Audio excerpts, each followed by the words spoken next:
Hello, and welcome to another episode of History of Westeros podcast, a podcast dedicated to George R. R. Martin's A Song of Ice and Fire book series and HBO's Game of Thrones. Thanks, Ashaya. And welcome, everyone. Welcome to History of Westeros. You're welcome, Aziz. Thank you. What are you guys doing in here? Oh, today's episode is all about Game of Thrones Season 7 and Con of Thrones. Does someone own our show? We've been intruded upon. Today's live episode will be discussing How to steal a channel. how to steal a channel. We'll be taking questions from y'all during today's episode as well. I have a question. Okay. How did you get here? What's going on? What are the rules, Aziz Ashaya? All right.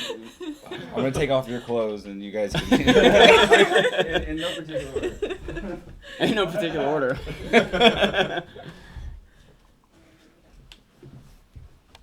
Well, hello there. We're Game of Owns. I'm the newest member. Okay. Laughing time is over. Now we talk about Game of Thrones. Okay, yes, we had to play a little joke on y'all. We couldn't resist. We've got the Game of Owns people in-house here, and when you have another podcast that you guys are fans of in your own house, how can you not play around with that? So we had to do what we had to do, and here they are distracting us off camera. But that's all in good fun. Zach, put your pants back on. Okay, so we've got a lot of questions to take. We've got a lot of fun stuff to talk about. We've got a couple of new images to look at. Not necessarily new, but we're going to refer to them. And a lot of fun stuff to deal with. We're going to talk about Con of Thrones as well as Season 7 of Game of Thrones. We're going to let you guys decide how much we talk about either based on how many questions we get. So we're going to steer the ship, but you guys are going to provide the fuel, decide which direction we're going to go, and at what pace. So, let us do a few announcements before we get started. One of the things we have to talk about is the Greek trailer. There's a trailer for Game of Thrones Season 7 that was released in Greece, and it's a little bit different than what we've seen here in the States and in most of Europe and most of the world. And so we got a nugget or two out of that. We'll provide a link to that in the description of the video as well. And of course, we've got some new insights since the time we did our last live stream a while back. We've obviously had some time to think about things, and we've got a few new takes, some new predictions, some new insights. I've decided that I was wrong about everything. That's right. We decided that too. We just took us a while to convince Sean that he was wrong about everything. Okay, so you may have noticed a pattern here that we have noticed as well, and that pattern is that a lot of the anticipation for this season is for the epic resolution of a lot of battles. Maybe some people are going to die, important characters, this and that. But really, the other major theme here that I think we're all keying in on a lot, maybe not as much as we should have, is that there's so many reunions, characters that haven't seen each other for many, many seasons, like since Season 1 or Season 2 in a lot of cases. Episode 1 or Episode 2. Yeah, I mean, really far back. And so that's going to be a really wide range of possibilities. We're going to have sadness. We're going to have joy. We're going to have, hey, you're the one who did this to me long ago. We're going to have all sorts of resolutions like that. And it's really hard to predict because some of these things interact with each other. For example, at Winterfell, we might have Arya, Bran, Jon, Sandor, the Brotherhood Without Banners, and a lot of these characters, and Littlefinger, a lot of these characters have problems with each other. A lot of them have secrets to spill about each other. And so much of how it plays out is on, like, what order are they going to meet each other? Yeah. And that's obviously really huge. So I imagine there'll be some moments like some just passing moments, like when Sandor and Arya showed up to see Lysa Tully, and she had just died. Like, there's going to be someone who just left. Sandor just left right when Brienne gets there or something. You know? Are we going to laugh hysterically like Arya did when that happened? Yeah. Probably. So Shay here is running the live stream. She's going to be participating as well, but she's also managing our production end of things, so she probably won't have as much to say, but we'll get her in there as much as possible. I am trying to keep up with the live chat. Yeah, lots to do always. There's a lot of activity in the chat room, and she's trying to manage spoilers as well. We're not going to drop any spoilers. We're not going to talk about the books at all either, so just a heads up on that. If you have book-related questions, save those for when we have Radio Westeros back in the fold, which we'll be starting with that as soon as the season starts. And this And this live stream that we're doing on a Monday is going to be our pattern for all the season. Sean here will be with us every Monday, and this will be about what we do. It'll roughly be around 7. We will have images like we have in this episode, stills from the actual episode. We'll be able to do that. Yeah, so that's fun. We're upgrading our production, and hopefully that will pay off for you guys, and you'll appreciate that. So let's see here. We've got a comment from Jack Booth saying Sean's beard looking dope. That's true. We agree. All right. So let's see here. Let's see if I have any other announcements to do here. We're working on, it's not settled yet, but we're trying to work on with Game of Owns a end of season event. It's looking like it might be in New York. So I don't have a whole lot of details yet, but New York fans of Game of Thrones or people in the area, put that in your back pocket. Keep it in mind. We'll have some announcements coming up on that once we have it. I also want to thank Lord Mark of House Joseph, the Snow in Winterfell, and rider of Mazlacartho, the white dragon with green scales, horns, wings, and talons, and Jeff Gnarly, the Long Snapper, the first sword of History of Westeros. And thanks to all of our patrons for helping out the show. This time of year is always very busy for us, so we extra appreciate the support, but we appreciate it year-round because we're always doing book coverage when the show is not in. And this is a short TV season, but as usual, we're going to be jamming out the content as much as we can. I'd also like to mention that we got into a new game called Quiplash by Jackbox Games, where it's kind of like Cards Against Humanity or Apples to Apples, where you answer a funny answer. But you can create custom games for this, custom episodes. So we're, of course, making some Song of Ice and Fire and Game of Thrones themed games. So if you play Quiplash and want to talk to us more about that, shoot us an email, or if you have ideas for prompts, feel free to leave us a comment, and I'd love to hear them. And shout out to our friends over at Because Geek and Smokescreen and Trial by Trivia, Tarzan there. You guys introduced us to the game, and we got to play it with them at Con of Thrones. Yeah, it was really fun. Yeah, it was a blast. We came back and just wanted to play it right away.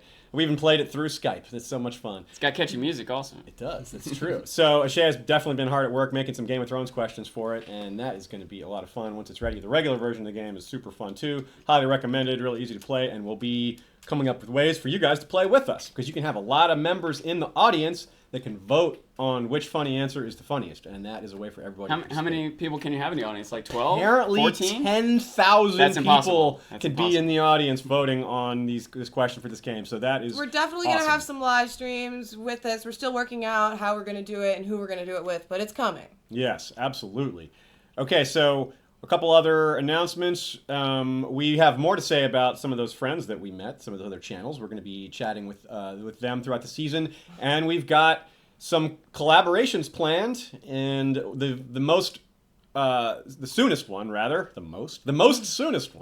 is coming up on Sunday, as in premiere day, and we'll be doing what's called the stream that was promised, and it's going to start with Because Val. And then it's going to come over to History of Westeros, and then it's going to move over to, I think it goes to Rawrist's channel next, and then it's going to go to Tony Teflon's channel, Smokescreen's channel, and Phil the Issues Guy. I may have had that order wrong. We'll have the schedule posted, as well as the teaser and a lot of fun stuff to go with that, just to kind of hype the event up. So that's going to be cool. Check that out on Sunday. We're going to be building up the hype as the premiere is getting close, kind of like we're doing now. But that'll be when we're really close, like a matter of hours away. So that's going to be a lot of fun. Okay, so let's see. I've got maybe one or two more announcements. We have episode titles for the first 3, and we have a cat passing by here. That's typical Cat around crossing. these parts. We have the 3 episode titles. Now, normally, Well, Aziz, real quick before we get into it. Yeah. Can I? I'm just curious how many people watching now were at Con of Thrones. oh yeah, definitely. If you were at Con of Thrones, let us know in the chat box. And like I said earlier, we're going to take questions, Con of Thrones questions, based on how much y'all are asking questions about it. If we're mostly getting season 7 questions, that's what we'll roll with. If y'all have a lot of Con of Thrones questions, we'll roll with those too. But we're going to kind of divide this episode in half. It's going to be 2 hours, and the halfway point is going to roughly be determined on the kind of questions y'all are sending us. I wanted to say real quick, I mean, I could go on and on talking about Con of Thrones. It's great in a million ways, but probably the overall coolest thing about it to me was how many people and how much enthusiasm there was there. I was just blown away by what a community there was around all this. That I didn't realize, just doing this, I feel like I'm just with my friends hanging out talking about this show I like. But it's this huge thing. There's lots of other people like us that do these videos and YouTube and podcasts, and they're all just, like loving it and enthused about it, and there's lots of fans out there. And it's a really diverse group. Yeah. I mean, just people of all shapes and sizes and races and genders, and just a really great mix. We have people in the chat room commenting they want to go back to Nashville. We also have people saying more cats. So we'll see if we can combine all that. We need to go back to Nashville with our cats and podcast from there. So let's see. We can go ahead and start diving into the questions. Oh, wait. I was going to do the episode titles. Normally, episode titles, sometimes they're spoilery, but the history of episode titles is they're not generally that spoilery. So I feel like we can let you guys know what those are without spoiling anything. The first one's called Dragonstone, and as we've seen a lot of trailer shots of Dragonstone, that's not really a surprise. Then we have Stormborn, which of course is Daenerys' kind of birth nickname because there was a storm going around Dragonstone while she was born. It was a really vicious storm. And the third episode is called The Queen's Justice. Now, of course, Stormborn sounds like it has to do with Daenerys. There could be more to it. There could be, Euron calls himself the Storm. There's some action going on there. And The Queen's Justice, of course, we got a couple of queens now. So that doesn't have to just refer to Daenerys. It can also be involving Cersei. But that seems like a lot of very Dany-centric stuff. it could be involving Sansa. Absolutely could be involving Sansa. I totally agree. And something I said last time that I want to reemphasize is that they're kind of holding the trailers. They kind of one of the things they can do is they can kind of trick us a little bit by I don't just mean by editing, because of course that's the thing that any trailer can do, but I mean by focusing on certain things and not showing us other things, right? Like we have very little inkling. We got like just a snippet of Sam in the first trailer. We don't have a lot of idea of what's going on with the Sand Snakes or say the Tyrells. Jorah, not much there at all. But so the trailers really focus on the North and Jon and Daenerys, but the Daenerys stuff isn't super revealing, while the Jon stuff kind of is. So naturally, that's going to be where our focus is because that's where the meat of the topics are. But as I said, we will roll with the questions most of all. So let us start with that. Let us get to our first question, which we have coming up here. Let's start with the North, as I said. We'll go with Alicia Benton, first question here. Alicia the Everlasting. We have, how will Littlefinger drive a wedge between Sansa and Jon? Will he make things up to drive the wedge deeper? And do we think, given Sansa's lone wolf speech from the trailer, that it's an indication that Littlefinger's plans won't work? Well, that's a couple of questions there. I'll start with the easy part there. I do think Littlefinger's plans won't work. I don't think he's going to somehow successfully drive a wedge between Sansa and Jon that will cause them to go to war with each other. I think he may muddy the waters. Assuming that's his plan, I think it might right that he might not try to drive a wedge between them at all, or if he does, it might only be to the end that.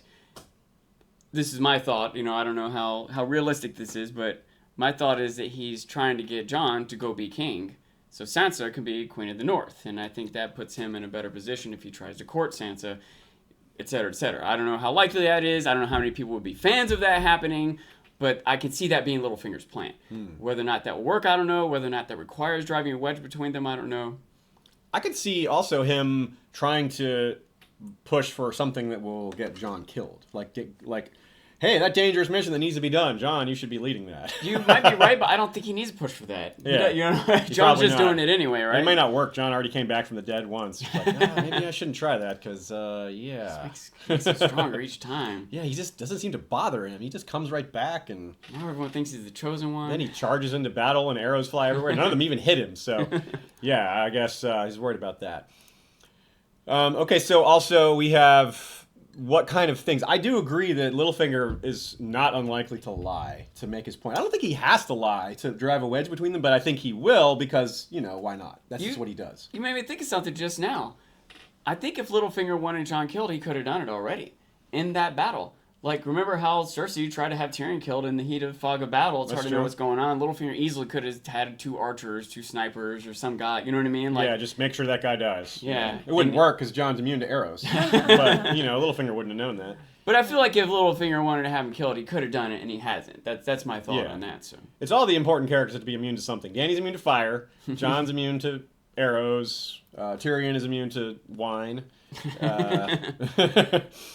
And, yeah. So... Let's move on. We have a question from Mark Bartow. The Littlefinger speech sounds a little haggard and out of breath, even kind of whispering some. Could it be his last words to Sansa as his execution is being carried out? I like that idea. I think we briefly touched on it last time, and I think that is a very fair possibility. And I do think that Sansa's lone wolf speech is an indication that she's on board with that, even though she says it a little, she's not saying it with a lot of authority, but she says it. And, I doubt she's just kind of like, I'm going to repeat something from my childhood, Yeah, so I think that is kind of telling us something, but... I just want to know who she's saying it to. There's so many people. She could be talking to Bran. She really could be. Yeah. Yeah, again, the order of characters showing up at Winterfell is really like Arya showing up, Bran showing up. What order? Yeah, like when? When is this all going to happen? I think it sounds a lot like something she would say to Arya, personally. Yeah. Just based on Arya's plot line and the kind of things, the kind of arguments that she would want to be making to Arya to bring them together. That makes sense as well, because you might think that they've never gotten along great. Yeah. And it might be like, hey, this is the time for us finally to work together. We're the only ones left. And nothing like, bonding over your dead family to put things in perspective. A question from, I'm sorry, that's not the right question I'm looking at. We're going to talk a little more about some of these interactions. There's a lot of pairings that I wanted to look at. Sansa and Jon is an important one. But a lot of what Sansa and Jon are dealing with is what other people are pushing them towards. They both have a lot they need to do, and it isn't clear what either of them want to do, right? Jon's just kind of pulled along by his duty, and Sansa's kind of pulled along by necessity, and she has her sense of duty as well, but it's an entirely different sense of duty. It's really hard to say what anyone wants to do. Like even Yeah. when I think about what I want to do, I want to do a million different things, and you have to make these compromises between what you have time for, what you're in position for, et cetera, et cetera. But one thing I feel like Jon wants to do is be done with all this. You know what I mean? Yes. Like, he doesn't. He was happy you're dead. I think he wants peace, and he's accepting. But he also wants to live up to his responsibilities. So he's torn. But I think if he didn't have these responsibilities, if there weren't White Walkers coming, I don't think he wants to be King of the North. Yeah, no, he doesn't. He's never been ambitious in that sense. He's always, his ambition was to be a ranger. He wanted to be a fighter. He wants to be honorable. Yeah. Maybe he wants fame, whether he even realizes it or not. That might be a thing that he is motivated by. But I don't think that he wants, I don't know how to say this, to be the responsibility of leadership. Does that make sense? Time and time again, he's tried to push it away, and it keeps getting put on him. Yeah, it's great that he's very much like Ned, even though he is almost certainly not Ned's spawn. He was still raised by him. But he was raised by Ned, and that is the thing that matters most. You don't inherit the personality of your parents through genetics. You inherit that through being around them. And I think that you see that from, which, by the way, there might be arguments on either side sure, of that. Yeah, the most part, environment over. But I want to say nature, that nurture over nature. Yeah. I was gonna say, oh yeah, Jon, especially having seen, like, he's been out in the world a little bit more. Like, you can imagine a character like Robb maybe at one point did want to be king, did want to be this leader. All the kids like wanted something. They're too naive to realize what it meant to. Sansa wanted to be the princess and marry Jon. She just doesn't know what she's getting into. Yeah. But now they've lived a little life, and Jon is seen to be a leader. You have to do things you don't want to do. You have to kill little kids. You have to tell lies, and you have to compromise yourself and your morals, and put your friends' lives in danger, and so on and so on. And it's not something, understandably. When I said earlier he doesn't want to accept the responsibility of leadership, I don't mean that to be totally negative.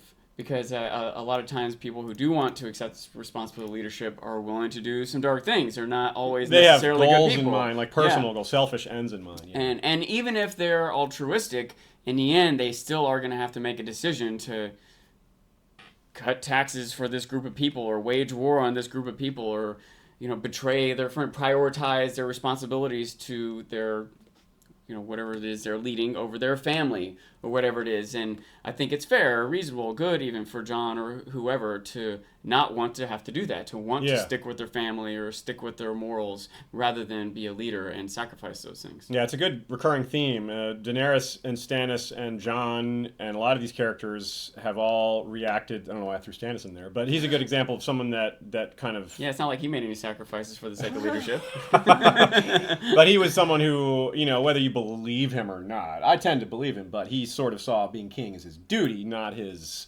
something he wanted. When Jon is in that sense kind of similar, except that Jon is actually happening for Jon. And think about, again, this is something that it's hard to know, and probably there's more of it in the books, but how much did Robert really want to be king. Yeah. I don't think he did much to shed this responsibility away. Hey, you should be king. It's like, yeah, I'll be fucking king. Yeah, let's He was proud bring of me it. some women and beer, Yeah. But he still wasn't really accepting the responsibility of leadership, Yeah. Okay, it looks like we're getting a lot of questions about Arya. That's cool. We certainly like to talk about Arya, and we're all very curious what she's going to do because in past seasons, I've said many times, like, Arya's the one who's kind of out on her own. We don't know how she's going to wrap back into the main plot. We don't know when she goes back to Westeros, who's she going to interact with, how's she going to fit back into everything. And now we're just flooded with options. Yeah. Right? Yeah. All these possibilities. I mean, it seems like she's probably going north and she's probably going to meet her family. So let's see. Here we have a question from Carrie Neves or Neves. Do you think Arya might take out Sansa if she tries to force Arya into a political marriage, or will Arya be too loyal to family? And a co-question from Allison Swan. Do you think we will get a full-on Stark reunion, like Arya/Jon or Jon/Bran, or will all be left next season? If so, in what episode? Well, okay, let's start with the Stark reunion part. I think that's where it all kind of gets together. That's a tough question. Like I said before, we know that a lot of these characters are going to converge on Winterfell, but at the same time, I don't know. Will Jon be north of the Wall when Arya arrives at Winterfell, or will she arrive at Winterfell when maybe there's some evidence from the trailers that Jon is going to go south, and we don't know which order that's going to happen, whether he goes beyond the Wall before he goes south or after, and Arya could arrive at Winterfell while Jon's in the south, while he's going to Dragonstone or something like that. So if you just go through all the potential combinations or reunions that can happen or not, it's like 30 or something. It's like Arya could be there when Jon's left, but Bran shows up, or Bran could get there before Arya does and Sansa's still there. All the different combinations of, never mind whether or not Bran is there, or so on and so on with all these other characters. But to try to focus on Arya, what happens with her? Like, one thing that might happen is all the things. Right? All the things. She might just do she might go kill Cersei and go to the Wall and so on and so on. One specific question that was asked there is, would Arya kill Sansa if she tried to set her up with some arranged marriage? I don't think so. Just in general, I don't think she'd kill Sansa, especially not for that. Also, I don't think Sansa would do that. I can imagine Sansa trying to arrange a marriage for Arya, but I don't see her forcing Arya into it. She would either manipulate it, get Arya behind it, find someone Arya would like, tell her you don't really have to do anything, it's just on paper. She would find some way to have Arya buy in rather than try to force it on her. I kind of agree, because Sansa has been through an arranged marriage that went about as bad as possible. Yeah. Sansa might understand... Well, it didn't all the way happen, but... Yeah, Sansa might understand the necessity, politically. She might understand the game, right? Yes. But she also understands that she can't make her sister do this, Yes. But let's just say that she did. For some reason, she had to, okay? Arya would just run away. Arya's not just going to sit there and say, yes, ma'am. And I also don't think she's going to kill Sansa. She would just leave. I do think it's an interesting concept, the idea of maybe Arya marrying somebody. Yeah. I kind of didn't. I never really thought about her ever getting married, unless what she says to her father. She's like, nah, that's not me. That's Sansa. You wonder if, is it really going to be? But yeah, I agree that we have Big E in the chat room saying Arya will marry who and when she wants to. And I tend to agree that, Arya is not going to be forced into anything. And any husband who tries to do anything that she doesn't want is going to get the Walder Frey treatment or worse. So good luck there. A full Stark reunion, I don't think they're all going to be there at the same time. I think maybe some of them will, but there's like Jon, Sansa, Bran, and Arya at the very least, and I kind of doubt they're all going to be there at the same time, but that would be something. Like, how would they shoot that scene? What kind of music would they pick to show all those Starks together again? It would be a tearjerker, I would think. But it could lead to some different kinds of tears, frustration or anger over the fact that there may be some infighting. So we can just hope that doesn't happen. I think there'll be enough to be sad about in season 7 without the Starks fighting each other. Now, one thing we missed as a suggestion, a lot of you were quick to point it out, and thanks for that, guys. Y'all are always on top of things, which is who could break the news about what happened with Littlefinger in the South regarding Ned, and that's Sandor. He was in the throne room, and he wouldn't necessarily be in on the plan, but he could figure it out. See, remember what happened in that scene? Ned comes up like he's in charge. He's like, I got everybody behind me, I know what's what, and then all of a sudden the City Watch turns on him. So some people know what happened, but the Kingsguard, meaning Sandor, which is what he was at the time, they wouldn't necessarily know what just happened. He'd be like, I wonder why Ned thought the City Watch was on his side. That certainly didn't go the way he thought. So he might noodle that out and be like, oh, Littlefinger, that makes sense. Littlefinger's the one who grabbed him right away and put a dagger to his neck, so that really makes sense. So the Hound is a very good possibility for spilling the beans there and setting off a chain reaction that could result in Littlefinger being dead. I'm not sure about this, but I can imagine Littlefinger just fessing up, just offering it up, saying, hey, yeah, of course I betrayed him. I had this master plan. He was screwing things up. The real da-da. He could, like, say all the truthful things. Because it wasn't his plan to have Ned killed. That was like, crap. That wasn't, he didn't expect that to happen. It probably was, but he didn't have to talk about that part. For sure. He would definitely not claim that to be he wouldn't he would blame Joffrey. Still, like, I didn't do that. There were many people who maybe were behind the idea of Ned making this confession. Like Varys was like encouraging him, It occurs to me that Littlefinger maybe does want the more chaotic thing to happen. But it was definitely Joffrey's random whim to have Ned killed. It wasn't not anyone's plan. You know? I guess it's possible Littlefinger might have recognized the inevitability. Like, eventually Ned's going to do something, Joffrey's going to kill him. That it's possible Littlefinger had that as part of his master plan. But I think that he could explain what he was doing, how, when, why, give details up. That might be why Jon gets mad and slams him. Yeah, I don't think that would work. I think he might try that. But I don't think he would admit it just to get out in front of it. I think he would only, he would explain it if it was brought up. But I don't think he's going to, worry about that. Because if that was going to happen, it would have already happened by now. But I guess maybe seeing Sandor might change his mind. He's like, oh, that guy might know. Yeah. So it's funny because there's this concept of dead men don't tell no tales. It's an old cliche. Maybe Littlefinger was resting on that. But this is Westeros, man. Dead men do tell tales. They come back when you thought they were dead. Or maybe they actually were dead and they still come back. I mean, Jon Snow, hello, the mountain, etc. So let's move on. We've got some more northern stuff to talk about. The Brotherhood, of course, is the vehicle that Sandor is driving north. The Brotherhood van that is heading north, and they can corroborate something else that's interesting. Sandor, of course, can talk about Littlefinger, but he can also talk about Arya. If he gets there before Arya does, he's going to be like, hey, yeah, Arya's alive. I saw her. I was the last, he was the last person to see her in Westeros other than the people she got on the ship with. And the Brotherhood knows Arya, too. They had her for a while until Sandor kind of made off with her. So they can corroborate all sorts of that. So if Arya isn't in the fold yet, when they get there, they can tell everyone that, hey, we know Arya's alive. She's out there. And what kind of an effect will that have? Maybe that in advance is something that Littlefinger's like, oh, now I got to worry about her, too. What does she know? So that, I think, is really quite interesting. And I don't know how it's going to go because, again, the order of effects is huge here, and that matters a lot. Okay, so did you have any comments on that? That you have a cat now. Yeah, we have a cat. Return of the cat. This is Casanova we have, who is walking on everyone's lap. Now, another thing that is related to all this, that ties into all these characters, is Brienne and Podrick. Well, mostly Brienne, but of course, wherever Brienne goes, Podrick seems to follow. We kind of hope that stays the same.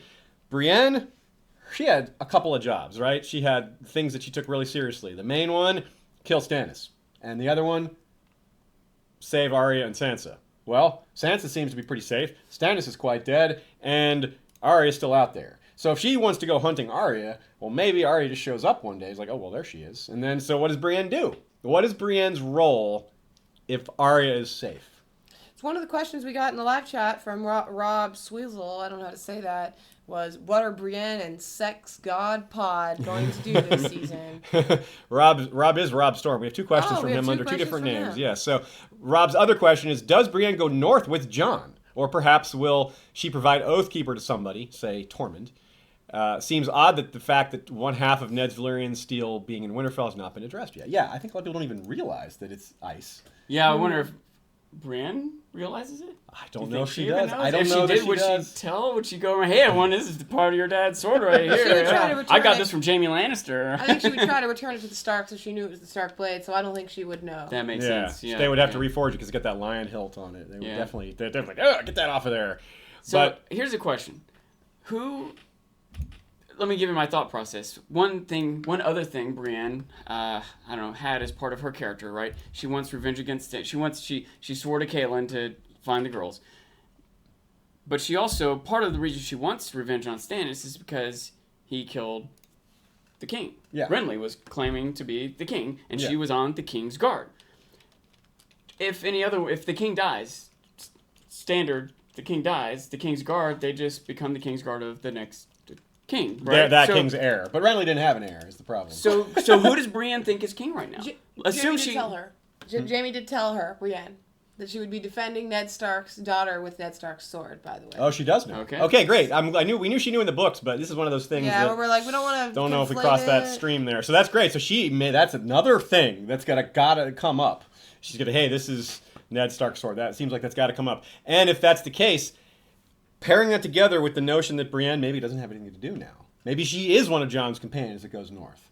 I don't have any, again, we've avoided spoilers for season 7, so this is something that definitely is going to happen. I'm not sneaking that in, pretending to not know. I don't know. And we have questions, Shea knows, but we have, one of the questions we have from us, this is even from you guys, is to try to figure out, as best as we can, maybe we're not figure out, but suggest possibilities for who is going to be in Jon's group. We've got that apparently group of 12, maybe 13 people going north, and I want to try to take a stab at least which of them we know for sure. Okay, Jon, Tormund, Sandor, Thoros, Beric. That's 5.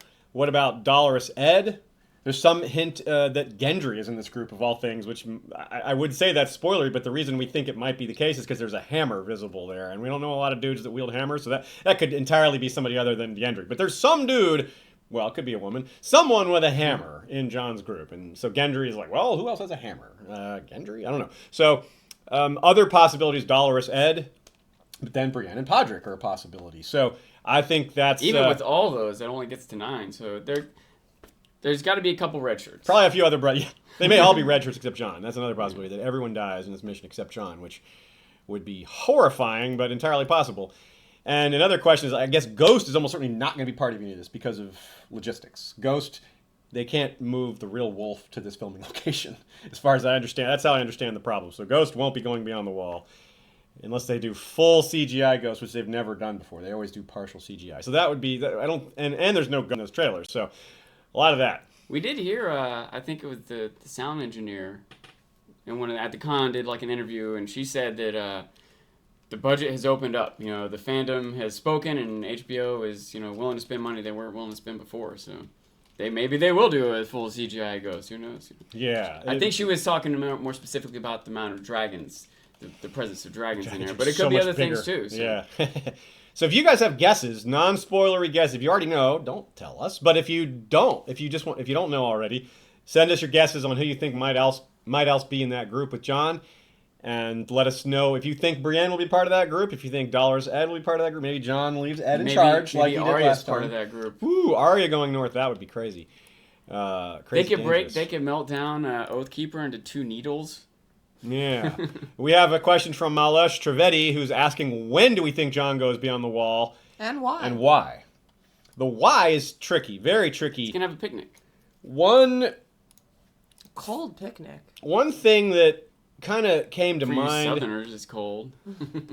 One thing that came to mind is the idea of proof, right? The idea that something that happened in the book really early on that I don't think is spoilery because it's such a minor thing is that when Jon went after Alistair Thorne in anger, right, and was set to, he's like, you're going to hang for this, Snow, and then he kind of redeemed himself by saving the Lord Commander's life from whites. That's a good way to get a reprieve.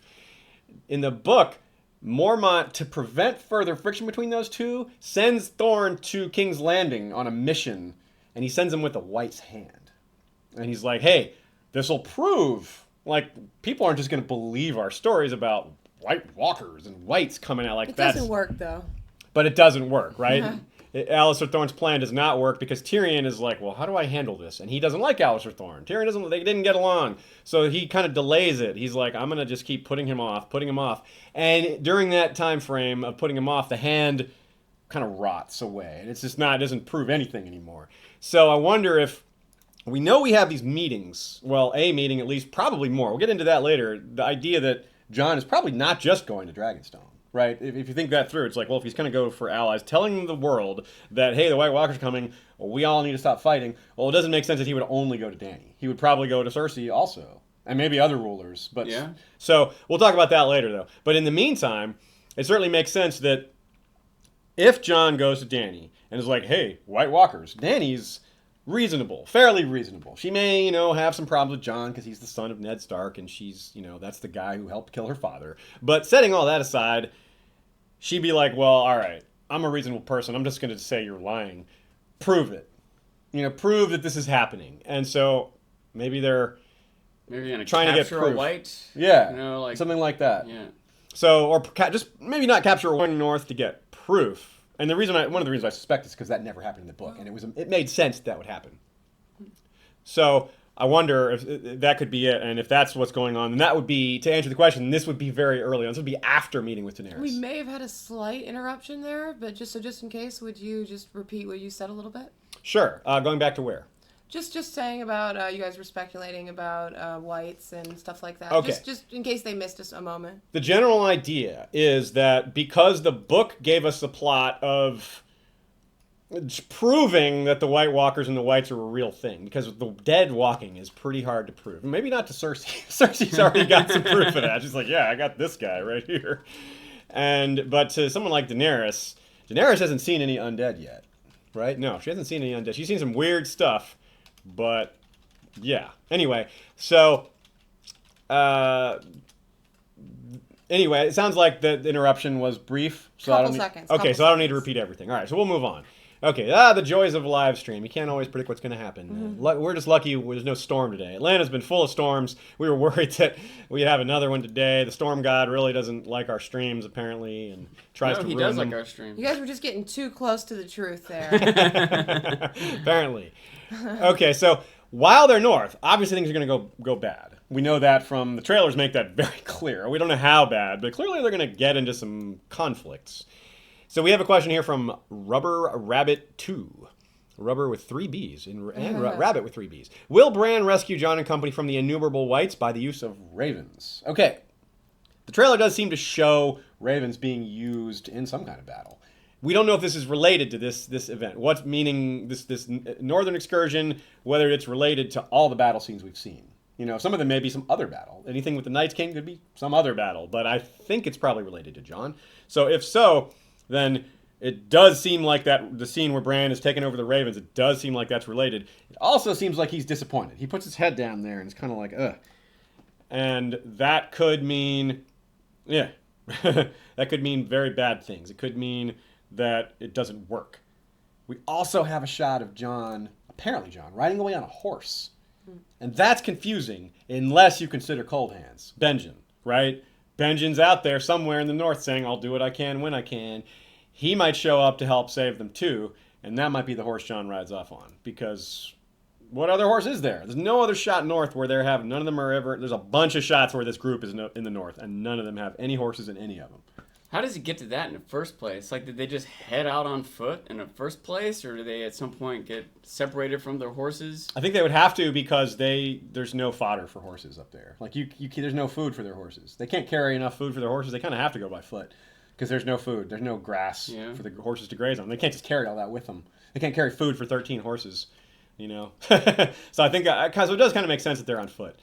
The horses just wouldn't be able to handle it. They wouldn't, the cold and everything. I'm trying to remember, didn't they have horses when they went the skirmish up to Craster's Keep? They did. Horses then. They did. They took the whole night's watch then. They were dragging supplies. Yeah. Winter hadn't come. It wasn't nearly as nasty. I guess you could have 2 or 3 extra horses just to carry food for the rest of the horses. It's doable, yes. I guess, but they I don't know, maybe all the horses have just died at the wall anyway or something. I don't know.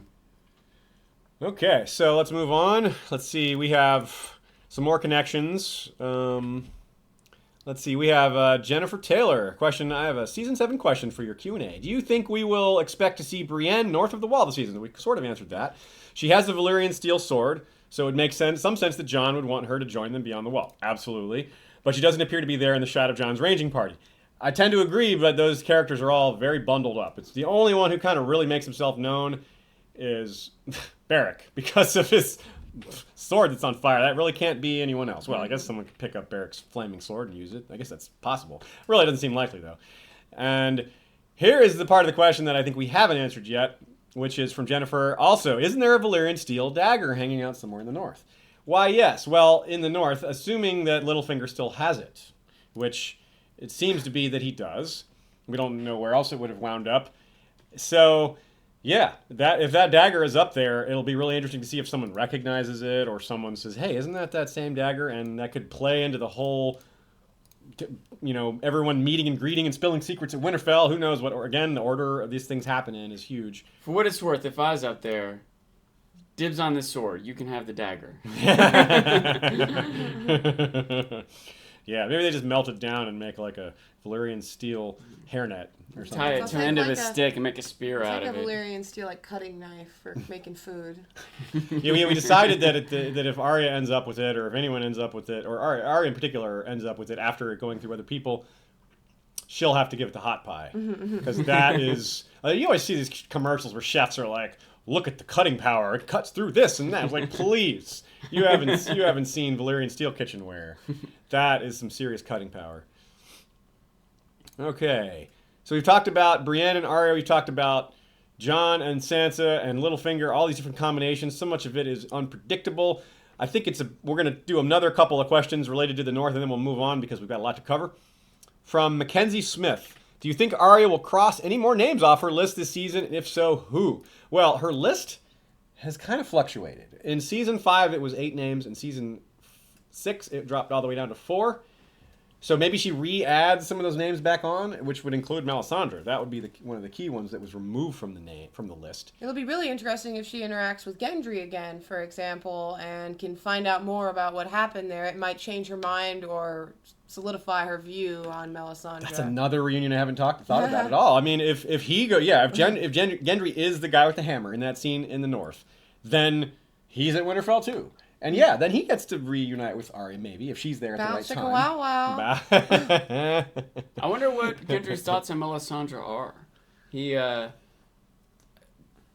I'm sure he's at least suspicious. At a minimum, suspicious of her. He'll also have Davos there. Yeah, I was going to say, this. but, right, assume Melisandre was going to burn her alive. Yeah. And also assume that it was, pure evil. Like, on some level, I don't know, I can just imagine a person being understanding. Does that make sense? Someone might understand, you're trying to save the world, you tried to kill me, it sucks for me, but I don't think you're evil. I can maybe see someone, I don't know if Gendry's that forgiving or understanding, but he didn't really know this. Davos believed this and said, just get the hell out of here, right? So I wonder if Gendry sees Melisandre as instantly scared for his life or is suspicious of what Davos told him in the first place, Yeah, that's an interesting thing. There's a lot of people that are going to say things that are going to be hard to swallow. Like I brought that up before with Jon and his mission to Dany saying, hey, the White Walkers. Hey, I came back to life. Yeah.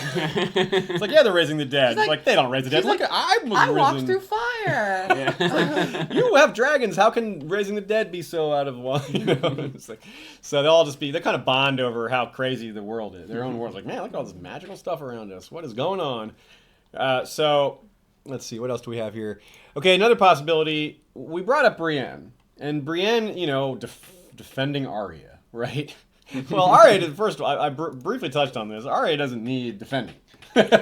She clearly doesn't need defending.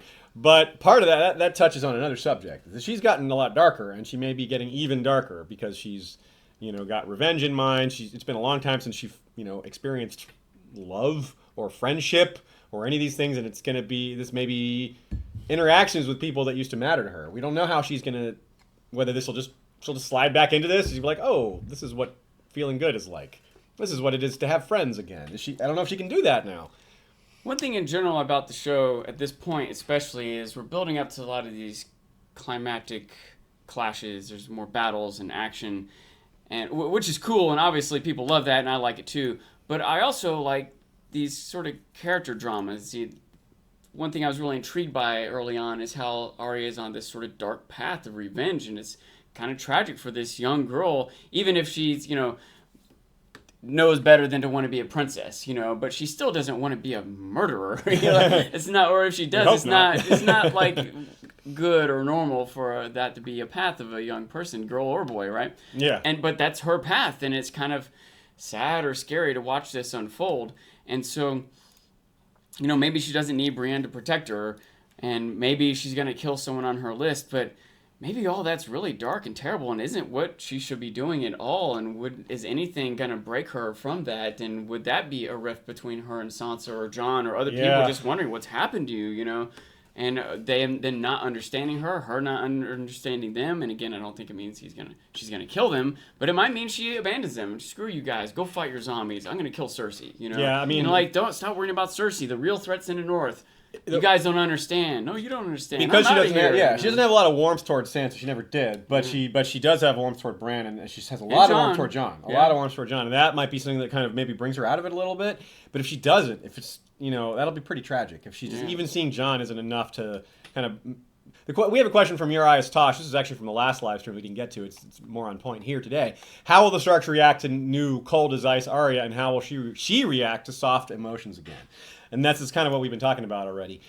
I really wonder about that. If she's really like a dark kind of killer type figure, Jon is going to be like, yeah, well, he might also be like, well, yeah, the world is awful right now, and we're all turning dark. We all have to do these terrible things. We all have to set aside what we used to be and what we wanted because there's this common threat that is just so overwhelming. Jon's going to be like, you don't know what I've been through. I had to kill a little boy. And Arya's going to be like, uh-huh. Yeah. Oh, whoa, you killed a little boy, huh? That's the first person I ever killed was a little boy. That little boy was trying to give me to Cersei, so he got what he deserved. But this is just a theme that's developing, like wrestling with new priorities. As the overshadowing all these reunions and the epic battles that we're clearly going to have are these new priorities. In other words, your duty to your fellow humans. Like, how are these characters going to deal with their own feelings of revenge and ambition when the world is ending, in a sense? Are they going to, and they don't even know it. First of all, they have to learn that this is happening. And believe it and be convinced of it or see it firsthand. Second of all, what are they going to do about it? I think that's just an open question that we all have to ask ourselves about pretty much every character, because so many perspectives are going to change. So many priorities are going to change. And how that mixes in with duty is really interesting, and it's a great theme, both from a human perspective, like what would you do? What would you do if faced with these like really difficult choices? What would you do if someone told you these? Would you just believe them? What if someone told you that Canadians had all become the undead and they were all invading Minnesota? Sorry, Canadians. Yeah, even all Val? y'all. Yeah, I told you we'd all have to prepare ourselves to be sad about some things this year. So apparently, all of the Canadians are turning into White Walkers. So sorry, guys. There's still time to move. It's still a week away. I mean, even someone like Stannis. Stannis is like the most like duty-bound guy. Although Ned is pretty up there too, if you could, in some ways. Ned chose his family over his honor in the end. Although barely, he had to be talked into it. Barely, you're right. Yeah. You're right. And I don't even think he was necessarily choosing his honor or his family. He just wasn't considering it. Yeah, at first he was like, when he did. But the fact that he wasn't considering it is still very telling. Right. And like Lyanna, it's considered Ned's promise to Lyanna. He didn't even tell Catelyn. Like, letter of the law. He didn't even, no matter what Littlefinger and Renly said to him, he's like, nope, Stannis is king. He did not bend on anything. And that was obviously a problem. I think people are going to have to bend. That's one of the lessons. Like, Stannis didn't bend, Ned didn't bend, didn't work out for them. People are going to have to set aside some of their biggest problems or biggest issues in order to work together. Didn't bend. Yeah. And that is going to involve that, and that's a good segue to our next little section here. We're going to talk about some of the other characters that have similar decisions, and somehow some of these alliances are going to have problems. There's a lot of predicted alliances that are going to happen, or apparently going to happen, this season. And a lot of these alliances have things in their way. And I really wonder how these things are going to be handled. For example, we talked about some of the stuff in the north, like Brienne or Littlefinger and Sansa. Like, how's that going to work? Sandor and Arya, Sandor and Sansa. All these different things are going to work out. But those are all mostly interpersonal relationships. There's some exceptions there. We have this crazy situation where this affects politics. Like personal grudges affecting politics. So as we move on to Dragonstone, I want to touch on a lot of those relationships. First of all, before we get into the relationships, I want to point out something important graphically. Here, Ashaya is going to put up on screen here this image of Dragonstone. We've got the Crown Lands and we've got King's Landing there. Look, what I want to draw your attention to is how close Dragonstone is to King's Landing. Remember, that's where Stannis launched his assault from as well. And so, with all these shots at Dany being at Dragonstone, there's almost no way that Cersei / Euron / whoever isn't going to be aware of them being there. Dany's not going to sneak her whole army up to Dragonstone and be like, ooh, we're really close to King's Landing and no one even knows it yet. So that is going to be a big part of things. And that part isn't so difficult, or at least in some senses it is. We talked about Melisandre being problematic. If Davos and Jon show up and Melisandre's already there chilling with Dany, they're going to be like, this is a problem. She killed little children. But Tyrion, I really want to talk about Tyrion and the other potential alliances that are coming for Daenerys.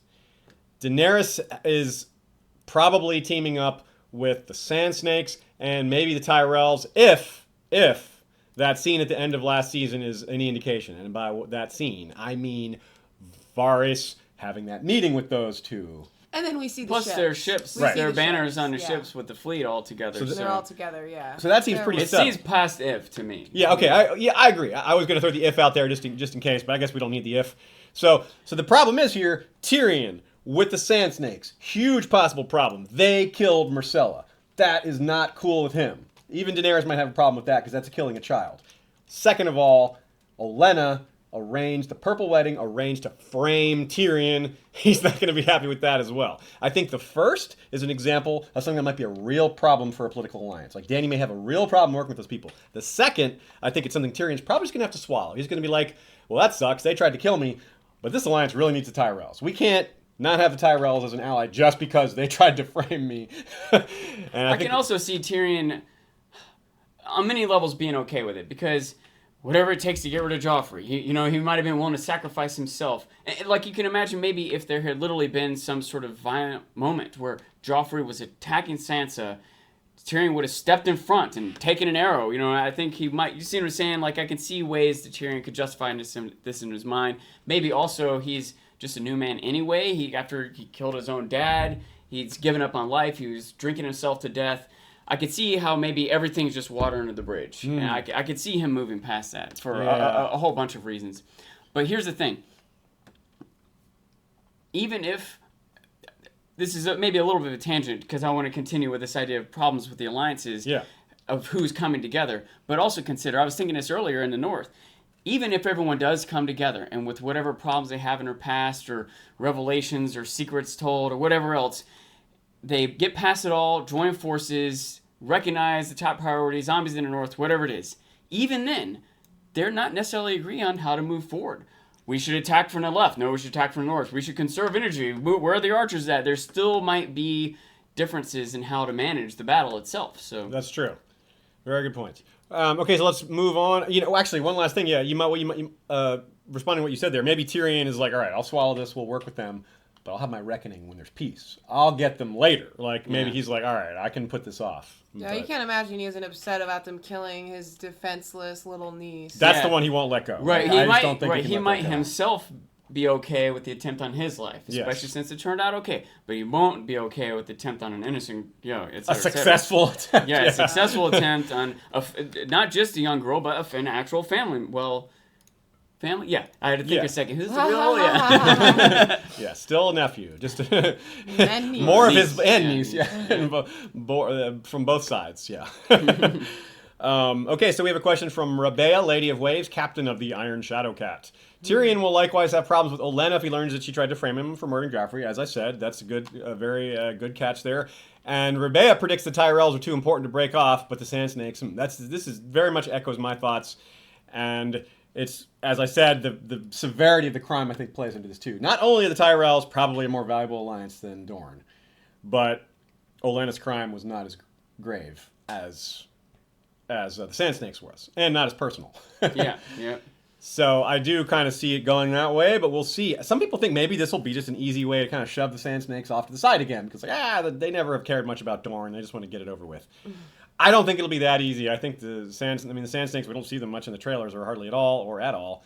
But, we see Ilaria making out with Yara. Yeah, but, we do see that. Imagine, though, that this comes to light. Exactly the order of things, I don't know. But Tyrion having this conflict with who he's allying himself with. Yeah. Also, who he's allying himself against. Imagine he's teaming up with the Sand Snakes against his brother. I can see at some point him being done with it. You know, Yes. I don't know if that's likely or when that point will come, or if the potential of him being done with it might cause other people to decide. We'd rather have Tyrion as an ally than have the Sandsnakes as allies. But what's Tyrion bringing with him? Not that Tyrion himself isn't great. I mean, he drinks and he knows things. But there's a lot of other people who know things. He doesn't have the army or navy that the Martells have, right? So. Yeah. He knows how to get into Casterly Rock. Woohoo. And he knows things about dragons. Yeah, his He advice is definitely super has valuable. some unique knowledge, I'd say, and skill set. He's been the hand of the king. There's certain things that he does bring to the table. Well, it's for sure. I didn't mean to downplay his value, yeah. but how do you balance how much value can one person have versus an army and a fleet? You know. Now you brought up Littlefinger and maybe talking his way out of some of the things that will come up to him, which of course is something he's very good at. The other guy, besides Tyrion, who is amazing at talking his way in and out of things, is Varys. Varys is, of course, clearly on Team Daenerys, and I guess this is probably just not going to happen. But what if Dany finds out that Varys is the one that sent the message to Jorah about the wine cellar and killing her? And so Varys had a hand in trying to kill her baby. Mm-hmm. You know, even Varys can say, hey, we knew that was going to happen. We knew that it wasn't going to happen all the way. You know, we knew Jorah was going to save you. We knew this and that. We knew that. But if that, like that doesn't work, would have happened already if it was going to. I kind of right? agree. So, Like that seems like it could have already happened. And Varys has proved himself so valuable in so many ways that I don't know that it might be one of those things where Daenerys is like, I just got to accept this, you know, or at least use him until I don't need him anymore. Or what she's done in the past, banish him. I'm not going to chop your head off, but you have to get the hell out of Dodge. You really wonder what Varys' long-term, you know, result will be. What's going to happen with him? He seems to have less to do this year than usual, but he does have some... I fear we're close to done with Varys. He's such an intriguing character, but a lot of his characters manipulating things behind the scenes, and I feel like that behind the scenes manipulation has happened, and now we have the things in front of the scenes. Gotta get to the books. There's more Varys for you. Don't worry. But that is a good point, because we made that same argument about Littlefinger. Like, well, what does Littlefinger have to do when the White Walkers are just overwhelming everything? There's no backstab. Politicking just takes the back seat. Everyone's got to, you know, and Varys kind of fits in that same mold, sort of the consummate power player that has no value, like in a fight.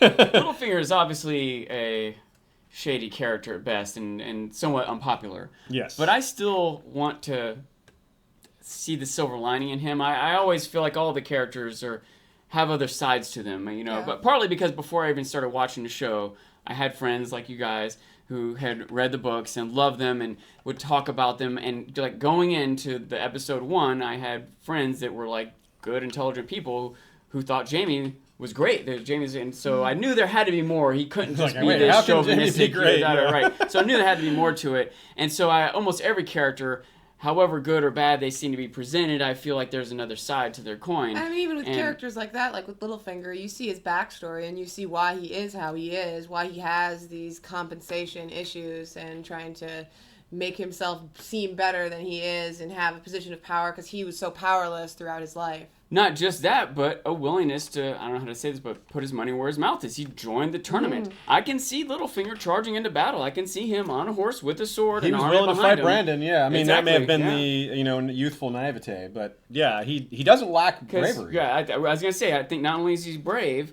but I think he recognized the value of demonstrating the bravery. Like, he's got to play this role as a lord now, and he, I think, is willing to charge into battle if he has to. I'm drinking coffee. Someone asked what I was drinking. What is Sean drinking? Sean, you always have an interesting beverage. This is just Atlanta's classic Coca-Cola. That's just Coke. Yeah. Sean is just drinking Coke. Yeah. Really important discussion here on our drinks. Everybody wants to know what we're drinking. Okay, so... No one wants to know what I'm drinking. You're clearly drinking boring old pure... water. Pure vodka. Through a straw. Through a straw. That's how I love Laced it. with LSD. That's just vodka and LSD. She just gulps that stuff by the... Yeah. It doesn't have any effect on her at all. She used to gulp, but now she uses the straw. Well, Shay has a very developed habit of imbibing large amounts of shade in the evening, so this is nothing. Like this is just like the mountain having milk of the poppy, and it doesn't even bother him.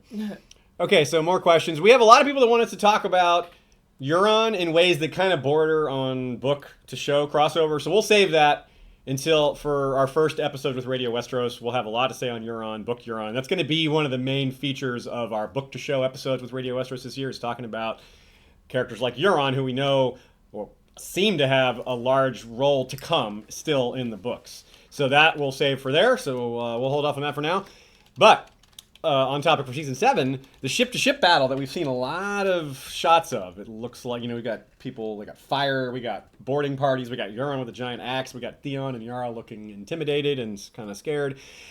One idea here is that because of the proximity to Dragonstone, that we're seeing an attempted invasion that Euron stops, that Euron prevents from happening. He breaks he defends King's Landing successfully from this attack of Daenerys and her allies. And that might be what we were seeing. We saw that, we analyzed that trailer shot last time, where someone who appears to be Theon kind of collapses on the shore like, ugh, like something horrible happened, and he's like glad to be done with it, some sort of ordeal. Well, we could be seeing the aftermath of that battle, where Theon barely escapes with his life.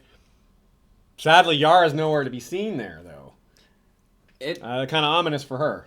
A thought that I did have, last season, progressing forward, think about where it was going, I didn't see how it was going to be interesting when Dany shows up with an army, a navy, and dragons, and Cersei's surrounded by enemies. Like, what's the challenge here? How is she where's going to be the drama? And now I can see how it might be there if Euron, even if he loses his fleet, he doesn't actually have to win the battle. He just has to stop Dany's army from landing. Right. Does that make sense? Yes. So that is a thing that could happen. The dragons could destroy his fleet, but not before he destroys their fleet. Right. And so I wonder if that might be the dilemma Dany is now faced with, especially if it means like the army is drowned or a large portion of it, or even if they're not drowned, but they're stranded on Dragonstone and they don't have enough supplies to feed everyone. I think they're good, and so she's in this role of like a leader that's trapped or whatever. So I am excited now that I can see all these potential challenges and dramas for Dany, rather than it seeming like she's just going to be a hot knife through butter. I think what we might be seeing, and this also relates to, this is not just from the trailers, but from the historical Field of Fire, which we talked about in the last episode. The Field of Fire was when Aegon the Conqueror is the only time he deployed all his dragons at once. But more importantly, his strategy for conquering Westeros was to not just grab one thing at a time. He went for Harrenhal, while Visenya went north to the Vale, and Rhaenys and Orys Baratheon went south to deal with Storm's End. So the key there is that she divided her forces. That might be what we're seeing here. Maybe while all these scenes where she's fighting Jaime, or maybe whatever's happening in that Field of Fire might be happening sort of parallel to whatever's happening in King's Landing. So they may try to use their diverse armies to strike at multiple places at once, which would mean that maybe that she can't use her dragon in the naval battle because Drogon's already deployed to this other location. And we still have no indication through trailers or otherwise that either of the other dragons have been ridden yet. I kind of see that coming. I think we all do. It's bound to happen.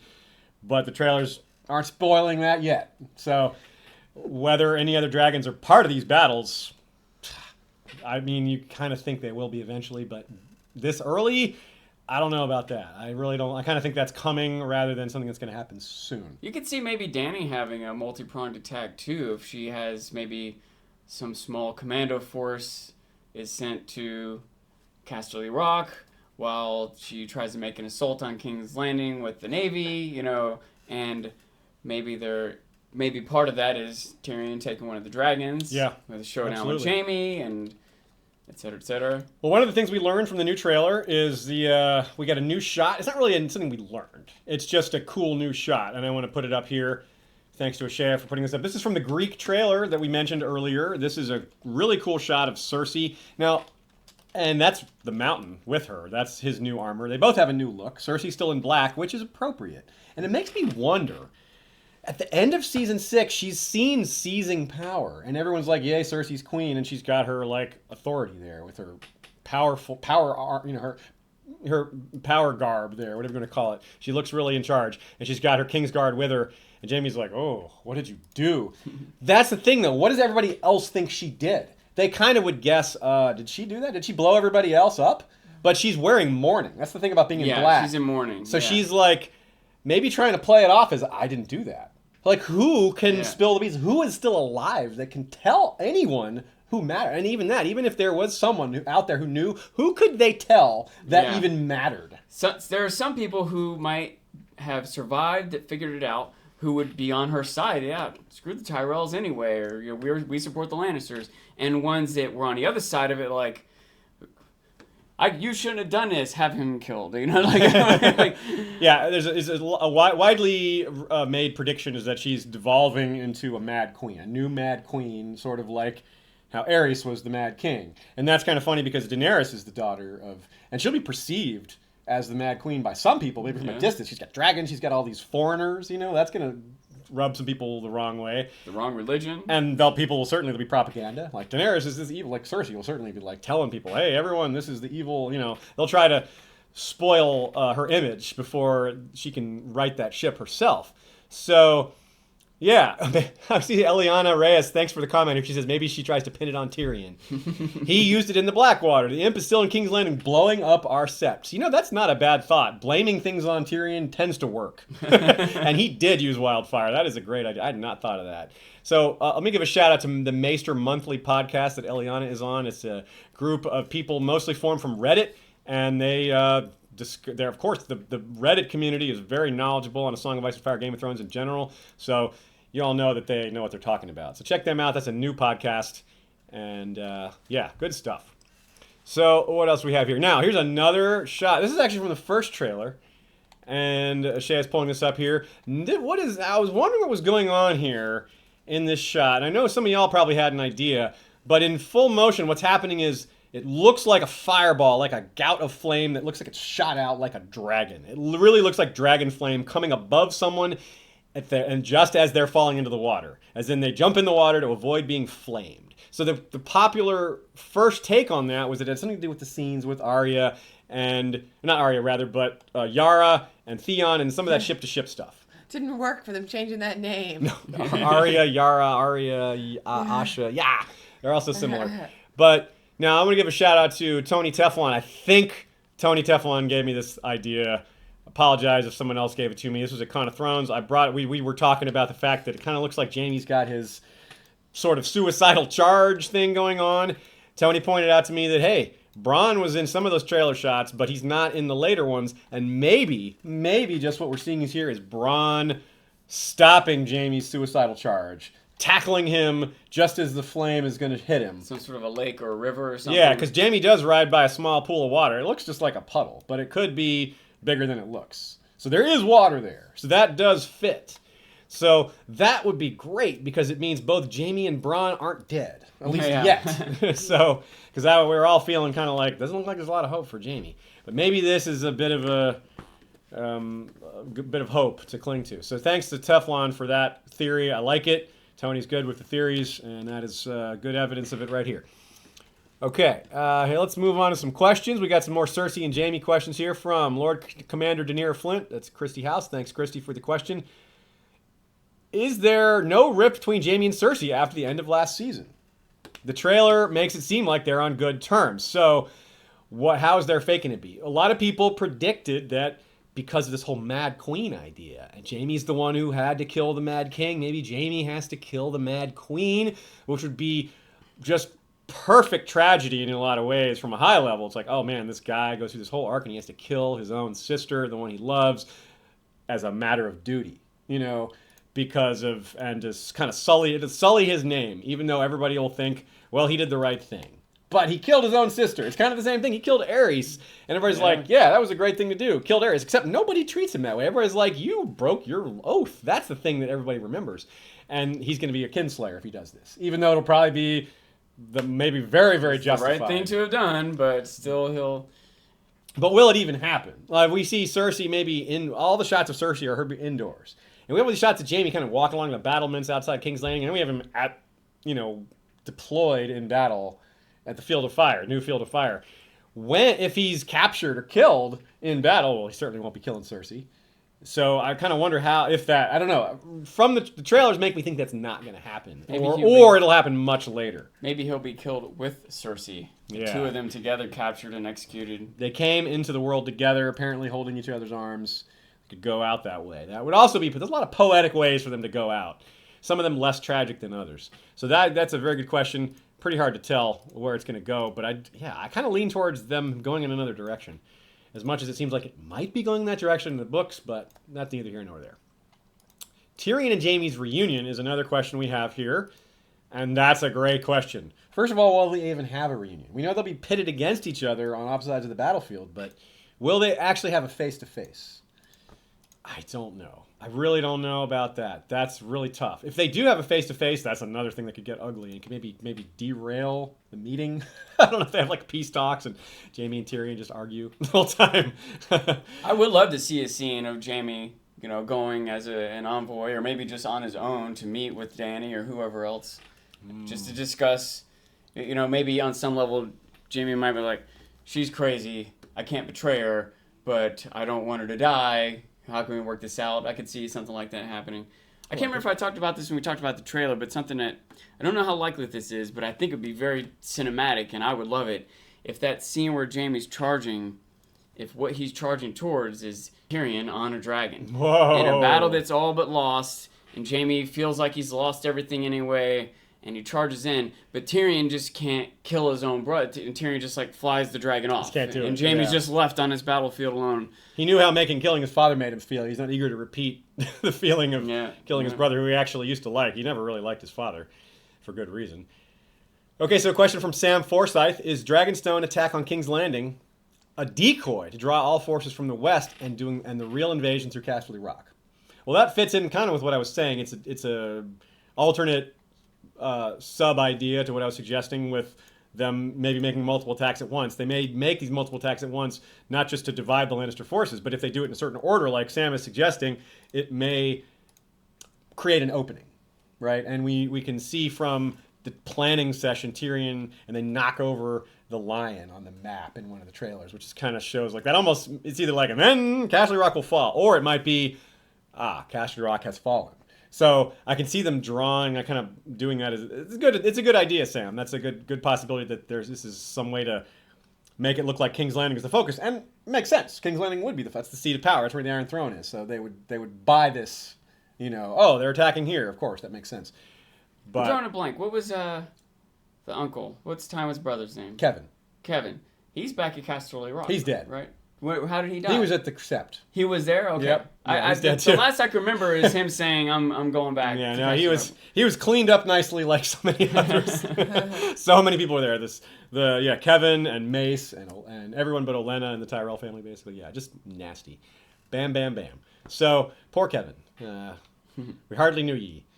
Okay, question from Tracy McMillan. Lady Airdross. Hi there. Is it Storm's End that we're seeing Grey Worm approach in the boat? Her idea is that instead of Casterly Rock or King's Landing, it could be Storm's End because Davos and Mel entered a little cave when they were breaking in, and maybe this is what we're seeing. I think that's a clever thought, but I don't think so. I just don't think there's time for Storm's End. Storm's End hasn't hardly been mentioned at all in the show. It was certainly dealt with when Stannis and Renly were a thing, but it was pretty minor. We haven't been back there at all. I just don't think so. I think there's too little time for that. I think it's got to be one of the main locations. I don't think they have time for another location. And think about that, the logistics between adding another location. That means they got to find another real-world castle. They got to do all this stuff. So from a real-world filming perspective, I'm down on that idea. But I do think that if they had all the time in the world, they would absolutely cover Storm's End as well. But I think that's kind of a casualty of the lack of time and the necessary budgeting. Okay, let's move on a little bit. We're past the halfway point. We're gonna start talking about Con of Thrones pretty soon, but a couple more things from season 7, a couple more questions that we have here from Seimada Riazo. That's a hard name to say. Do you think the Citadel will be destroyed? It has similarities to the Library of Alexandria. I'll also point out that it has similarities within A Song of Ice and Fire history to the libraries of the Kingdom of Sarnor, which was destroyed, which is also meant to be a reference to Alexandria. Interestingly, the Kingdoms of Sarnor were destroyed by the Dothraki. Now, I don't see the Dothraki going all the way to Old Town this season and destroying it. First of all, why would they destroy it? Second of all, what are they? Why would Dany want to attack Old Town if the Tyrells are on her side? Mm-hmm. However, maybe Euron attacks Old Town. Maybe Euron takes Old Town. That would first of all, that would bring Sam into the main plot a bit, which is something we're going to talk about in a minute. Sam is kind of the new Arya. He's kind of on his own, doing his own thing. He's not wrapped into any plot. You can see how he might be getting here. I'm just talking about it now. He could get wrapped back into the plot in a lot of different ways, but right now he's on his own. So that could be a thing. Old Town could be involved that way. And we do know we're going to see Old Town. So as far as like the logistics of, having another set, well, they've already got that set. They don't even have to show the outside of Old Town anymore because they already showed it in season 6. So all we need to see is the inside of the Citadel potentially.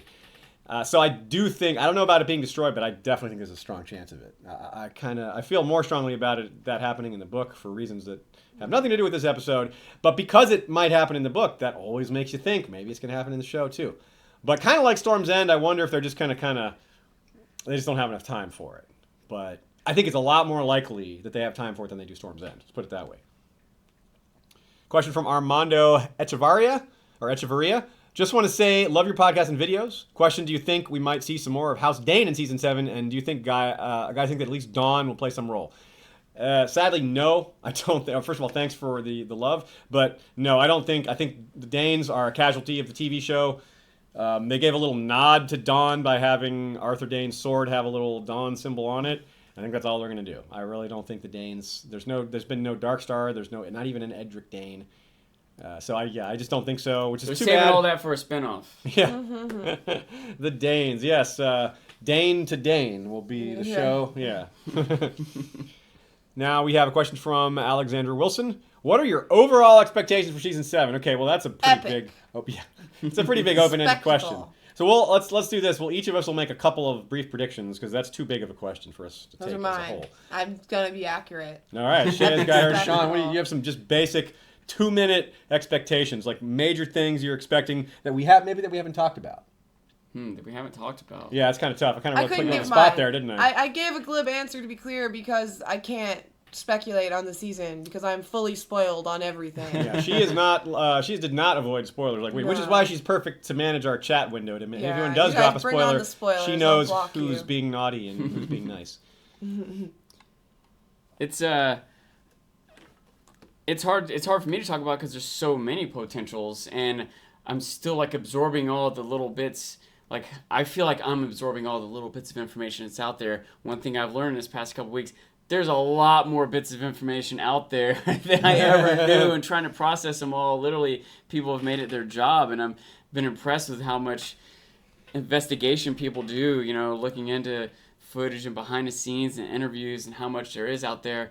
I tend to think more in terms of where I feel the show has gone and where it's going. I mean, since I'm trying to analyze the nature of the characters and the direction of the plot and looking back, project forward, I recognize that there's all sorts of extraneous information that can add to that and help with that. And a lot of times I can't help but incorporate, especially when it comes to things like what's in the budget or how many episodes they have to deal with something, like the idea of Sansa being pregnant. I feel like when you look at the show, there's a lot of clues for that. But when you think about just knowing how many more episodes there are, how does that get worked in? So that sort of extraneous analysis will affect my predictions. But there's so much more extraneous information that's out there, and I'm sure people make way better predictions than me. It's still fun to think about. And one thing that I often think about is what I want to happen. And usually I can be sure that won't happen. It's more likely I want to see this character and this character interact. It's more likely this character are going to be killed or fight each other when they finally meet. Yeah. As far as my expectations, I didn't mean to cut you off, but just to keep it moving. I think big thing that's going to happen, the wall coming down at the end of the season. That's one prediction I have because it's got to come down or it's got to be a big. Either it comes down or there's a large breach in it, something that allows them to flood the north. I really feel like that is going to be kind of like an epilogue-y type thing that happens. It's like, oh boy, season 8 is going to be all about this, about the walkers are now finally in the kingdom. They've got their army of the dead with them, and it's growing constantly, and the long night has come. We need that darkness, and I think that might be a really perfect way. Like, what could be more epic than that? Well, maybe just something I'm not thinking of. But I think there's that, and on top of that, I think there's going to be a lot of sadness. I think there's going to be some, that character's dead now. Things are going to get pared down. We have, after this season, okay, to be fair, this is a 7-episode season, but it's more like 8 episodes in terms of length. But then we're gonna have to wait a year.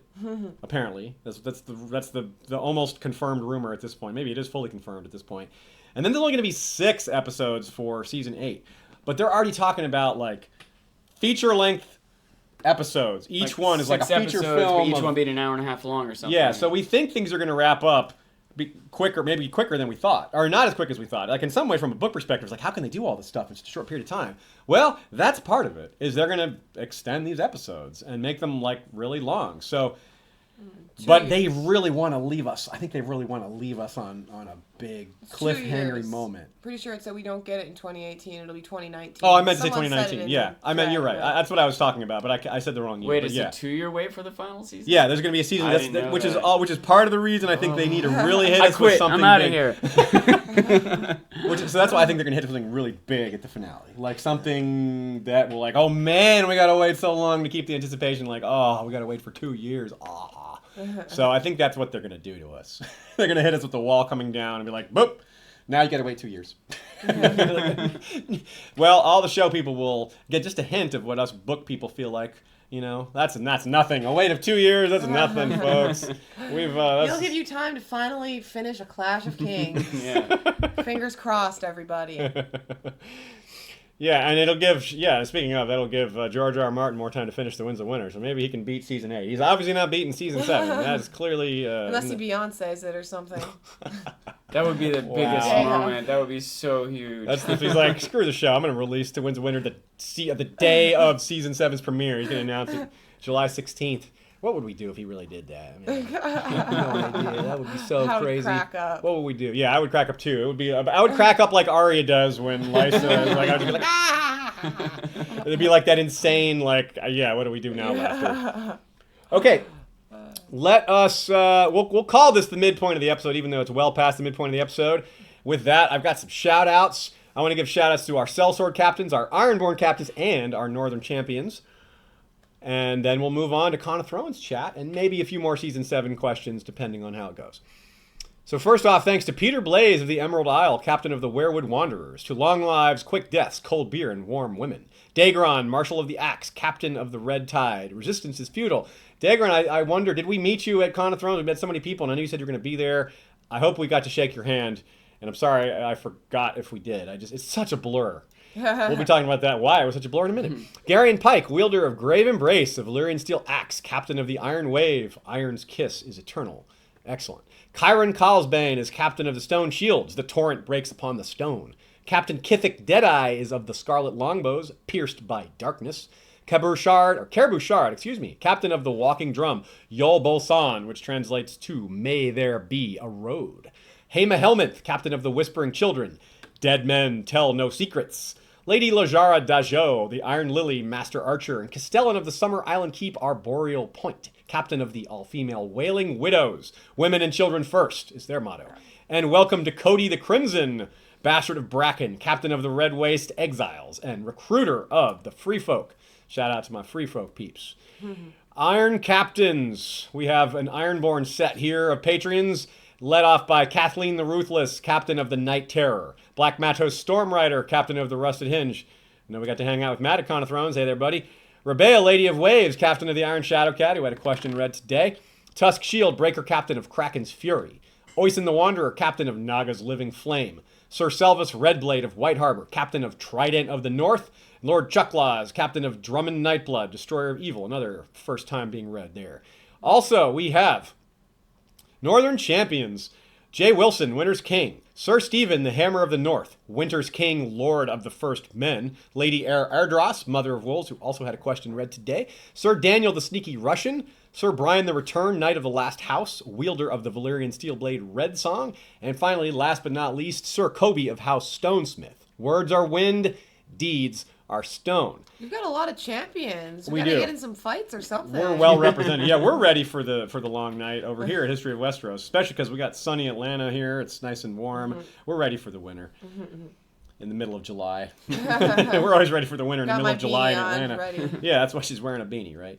Now, if you want to get a cool Patreon nickname like that, go to historyofwesteros.com and select the Patreon tab on the right there. Lots of different ways to help out the show besides Patreon, but if you're interested in getting a nickname like that, lots of ways to do that. How about a champion of the beard? Whoa. that was going to be my next topic. We are starting a new Patreon level. It's not up yet, but we're working on it. It's called the Beard Guard.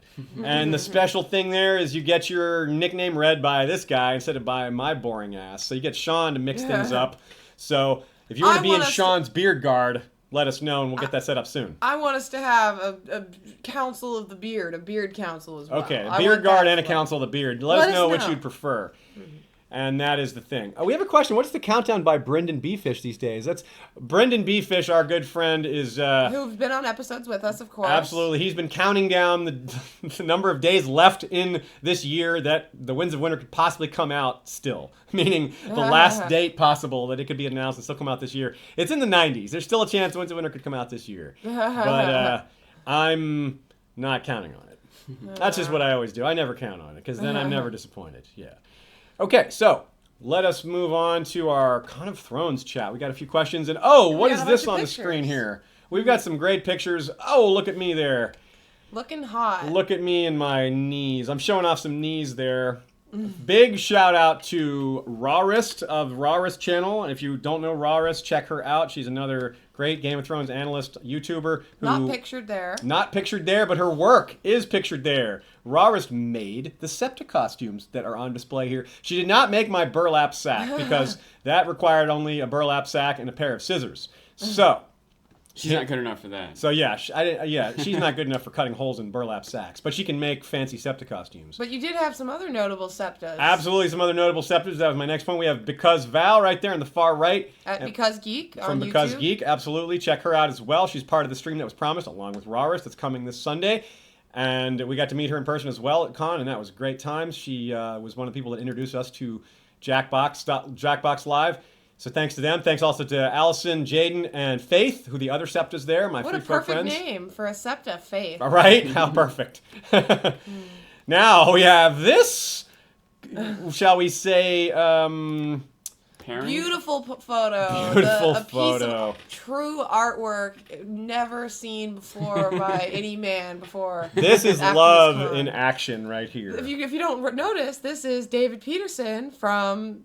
the creator of the languages that we all love, Dothraki, High Valyrian, and a whole host of other languages, with Zach from Game of Owns, who we had starting off our episode today. That's right. And let me tell you, I wasn't there for this. Oh, he's right there. he's brought us. Oh my goodness, we have It's not on the screen. It's not on screen. But well, it'll be on screen in a second. There we go. We have live delivered to us by Zach and Hannah. Bend the Knee Ale. Drink it out of this glass. And we have, Bend the Knee in our Game of Thrones. I'm going to pop this open once we get back on camera. Service. This is him trying to keep this picture off screen because he's doesn't embarrassed by this image of being caught in the act. He's going to here. make all the other guys like me jealous. I mean, were you already jealous? As soon as I saw that photo, I mean... I'm above jealousy. We're pretty You'll sure... also notice that behind them is, I'll switch back to it, is young Hodor's arm showing. Woo! Sorry for the loudness there, Okay. folks. Popping that open. Didn't know it was going to be that loud. Yeah, that was I thought it was going to be like one of those soft, like, poop, Instead it was kablamo. But young Hodor's hanging out in the background there. Let me get this up here. And there's the other one. There we go. I'll take a nice swig off of this. That was. We have the Game of Thrones wine as well. And you guys will enjoy that. I'm tempted to try it, even though I don't drink, but I'm good. Delicious. So we have I need that. some Mountain Dew to mix this We with. There's a lot of great That photo sounds really opportunities gross. at this con. I think one of my favorite things at cons where they have cosplay and stuff like that is seeing people in full costume in very mundane situations. And you can see on the screen the Night's King and Leaf hanging out enjoying a slice of pizza. Just as you do. They have to eat too. Yeah, everybody needs pizza, even children of the forest and their creations.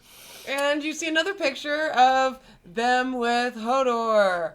That is Josh Harrison of Doppelraver Cosplay, and he brings an Iron Throne around to different cons that he goes to, and dresses as a really fantastic Hodor with a brand on his back, and so they got that great photo. That Night King, by the way, he had the right poise and movement. When he walked and turned, they should just cast him for the role. He was awesome.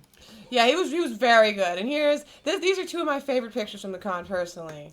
right here. Look at that. I mean, little Khaleesi. Aren't your hearts just melting just looking at that? That is something else. Oh, I can't get over it. And that's a wonderful segue, real quick, to just, before we go any more pictures, I want to just describe a little bit about the con and the venue and what to expect, and to give a little perspective on what these photos mean to us. This Khaleesi one is really good in a lot of ways because it shows the diversity of people there. You have a little girl there at this con. And we also have people, partying and drinking and having a good time at after parties and things like that. So it's really diverse in that sense. And first of all, the location. Wow, right? It was set at Opryland in Nashville. And the Opryland is just, it's hard to describe. It's like this big dome. It's multiple atriums with actual plant life, actual water, a riverboat that you can travel around the river. And there's 3 atriums that it consists of, and you just travel throughout them. It's like a village under a dome. There's trees growing, and there's a river flowing through, and there's multiple these conference rooms and meeting halls. They can fit thousands of people, which they needed that space for all the people there for this con. Bit of a maze to find your way through the place. We got lost multiple times. Yeah. All of us did. It really was. But overall, though, the con was a great success. There was maybe some people kind of wondering whether enough people would show up or how it would work or this and that or how well it would be organized. First-year cons occasionally have trouble like that. And then, there were a few problems organizing, but nothing major. It was very well done. There's some things that if they don't fix next year, there'll be some complaints. But the setup, the organization as far as Zach and the people who put it together, Watchers on the Wall, had a big role in it.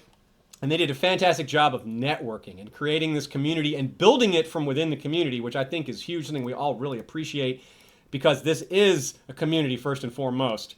This, as you've seen, think about what I announced at the beginning of this episode. A live stream covering multiple YouTube channels all working together. Some of us knew each other, but we all got to know each other a lot better at Con of Thrones, and that's emblematic of the kind of things that happen there. A bunch of people working together, a bunch of people getting to know each other, a bunch of people kind of reveling in their community. The thing I wanted to point out about those YouTube channels, we're all friends. We're not competing with each other. There's no drama between us. We're not fighting. We're not competing for views or subscribers. We're sharing.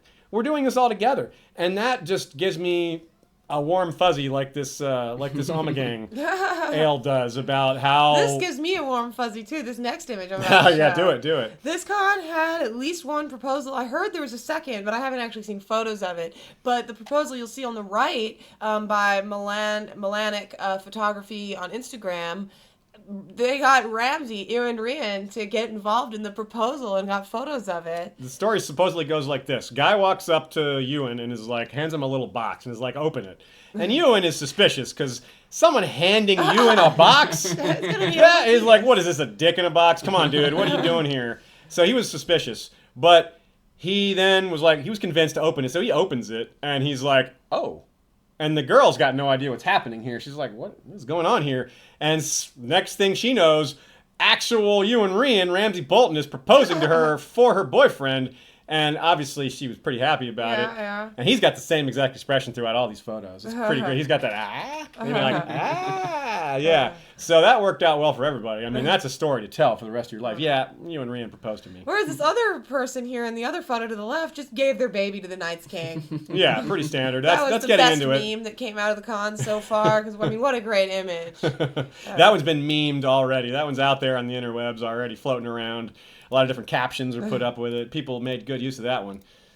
Now, another cool thing about that makes the Game of Thrones community amazing is that a lot of the actors and actresses are really approachable too. Not only is Ewan Rian involved in proposals, but look at Kate Dickie here. Look at Lysa Tully hanging out with. I took this photo of her hanging out with. This is Oz of Thrones from Watchers on the Wall, and they've known each other for a while, but had never met in person. And so it was great seeing them bond. We got to eat dinner with Kate Dickie, sitting next to her, and she is just so friendly and funny and approachable, and obviously takes a really great photo. Yeah, she is hilarious, and she has, you wouldn't know from her role as Lysa, not only is she the opposite in terms of her niceness, because Lysa's not nice, but she has a really thick Scottish accent. It just gives you more of an appreciation for the different voices these actors and actresses can pull off, because it's really different the way she sounds in real life. And that's true for a lot of these people we met. We ran into Miltos, as in Sirio, in the hallway,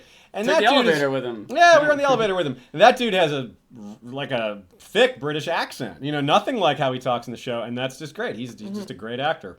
Yeah, we also got to talk to a bunch of the other actors. I got to talk to, OG Marcella and Shireen Baratheon, that is Carrie Ingram, and Amy Richardson. Got to meet, you saw that picture with young Hodor, Sam Coleman at the party. But definitely Kate Dickie and Milta Cirio Farrell were just the chillest, most friendly. It was like they were enjoying the con themselves in their own rights without being a guest. Yeah, I sat in on the panel with all the stars, and they had a bunch of different questions for him. They told a bunch of stories, and they were all fun and good-natured about all of it. And in one section, they had asked him, I might not have the context quite right, but it was something along the lines, they were asking everyone, what were your last lines? Do you remember your last lines? Can you re-perform them? Yes. And the actor that played young Hodor was there, and he was really funny.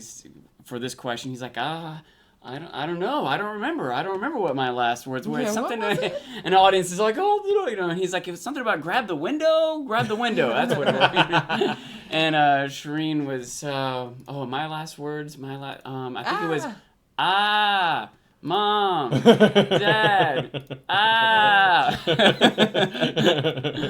Yeah, it's a really good experience for the two of them. Shireen I said Shireen. Carrie and Amy are friends in real life, and what an amazing experience for them to get to be at this con together, where they're sort of the center of attention together. That's really cool. They just get a nice friend vacation, the two of them. It's awesome. The only Very bummer cool. for them is that they couldn't drink, because back in England there's no drinking like this. And they come to the States and they're like, wait, what? I lost my freedom.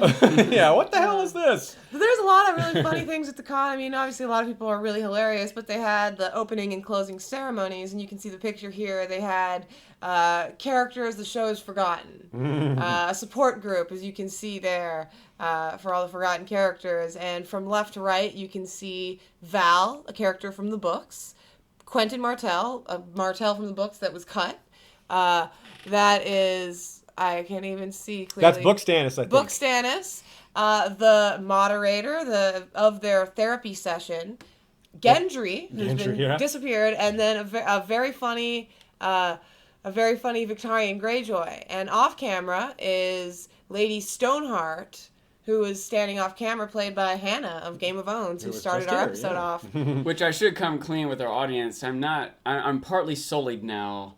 I became We won't aware. sully anyone on this, Yeah. but Sean didn't know about that until this con, until these opening ceremonies, and it's kind of a relief for all of us that he knows now. Don't So have to dance around that anymore. yeah, So we have a question. Oh, wait, do we have more pictures to show? we do have plenty We have more more pictures. pictures to Do show. we? Yeah, of course we do. Of Of course. course we do. This is a nice one that two photos we got, different listeners who came up to talk to us, and one of them there on the left was dressed as a really gorgeous Lyanna Stark. I loved her outfit. I thought she really looked great. By the way, of interest to cosplayers, as usual in any sort of con or Game of Thrones gathering, Daenerys is number one or near number one most popular costume. But number two, and maybe number one, we didn't get an exact count of the cosplayers, like who could do that? Lyanna. Lyanna was maybe the number one cosplay, at least number two. There were so many Lyanna, so many versions of Lyanna. There was funeral Lyanna, as in covered in blood. There was Lyanna like this. There was a crypt Lyanna. There was a crypt Lyanna, statue Lyanna. Yeah. It's really cool. And then there was a wedding day Lyanna who had a Targaryen wedding cloak. So there's some people who believe in that theory. So really cool collection of Lyanna and Daenerys cosplays. But check out this shot of the winners of the costume convention, of the costume contest here. Look. This was the top 6. Yeah, look at that 1-1. Are you kidding me? Yeah, 1-1, of course, 1-1. That was the joke around the con, because how can you not say that? Jon Snow, it was a person who actually looked quite a lot like Kit Harington. Dead look-alike. He got second place, and I don't know that you can see him in that shot, as it turns out. Yeah, he's the one with his face is kind of bright. I can see him. He was a little hidden. Yeah. But anyways, he got second. Night's King with Leaf, because you could enter in pairs, got third. And then the next bottom 3, which they didn't place them in order, but the other 3 in the top 6 were from left to right. Sandor Clegane is the Hound, and he had a big Hound helm. And then Ramsay and Miranda as a pair. And then Cersei and Qyburn as a pair. And so the pairings really worked out well for people. I like that they allowed you to submit in a group like that. That's right. That's very true. What do we have next here?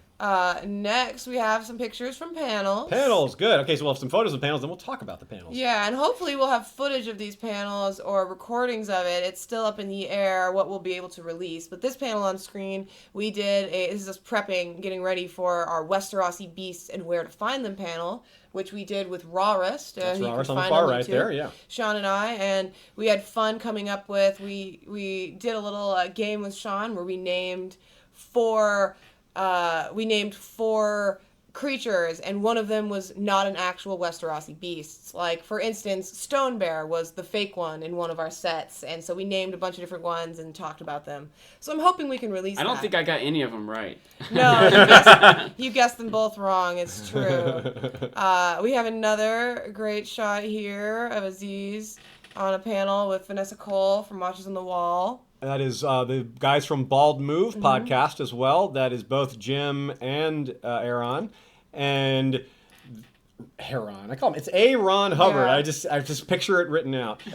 And that was great. That was, I believe, my first panel. I did the most panels of anyone at Con of Thrones. We counted. 13. I counted. Yeah, and it was pretty fun. It was hectic.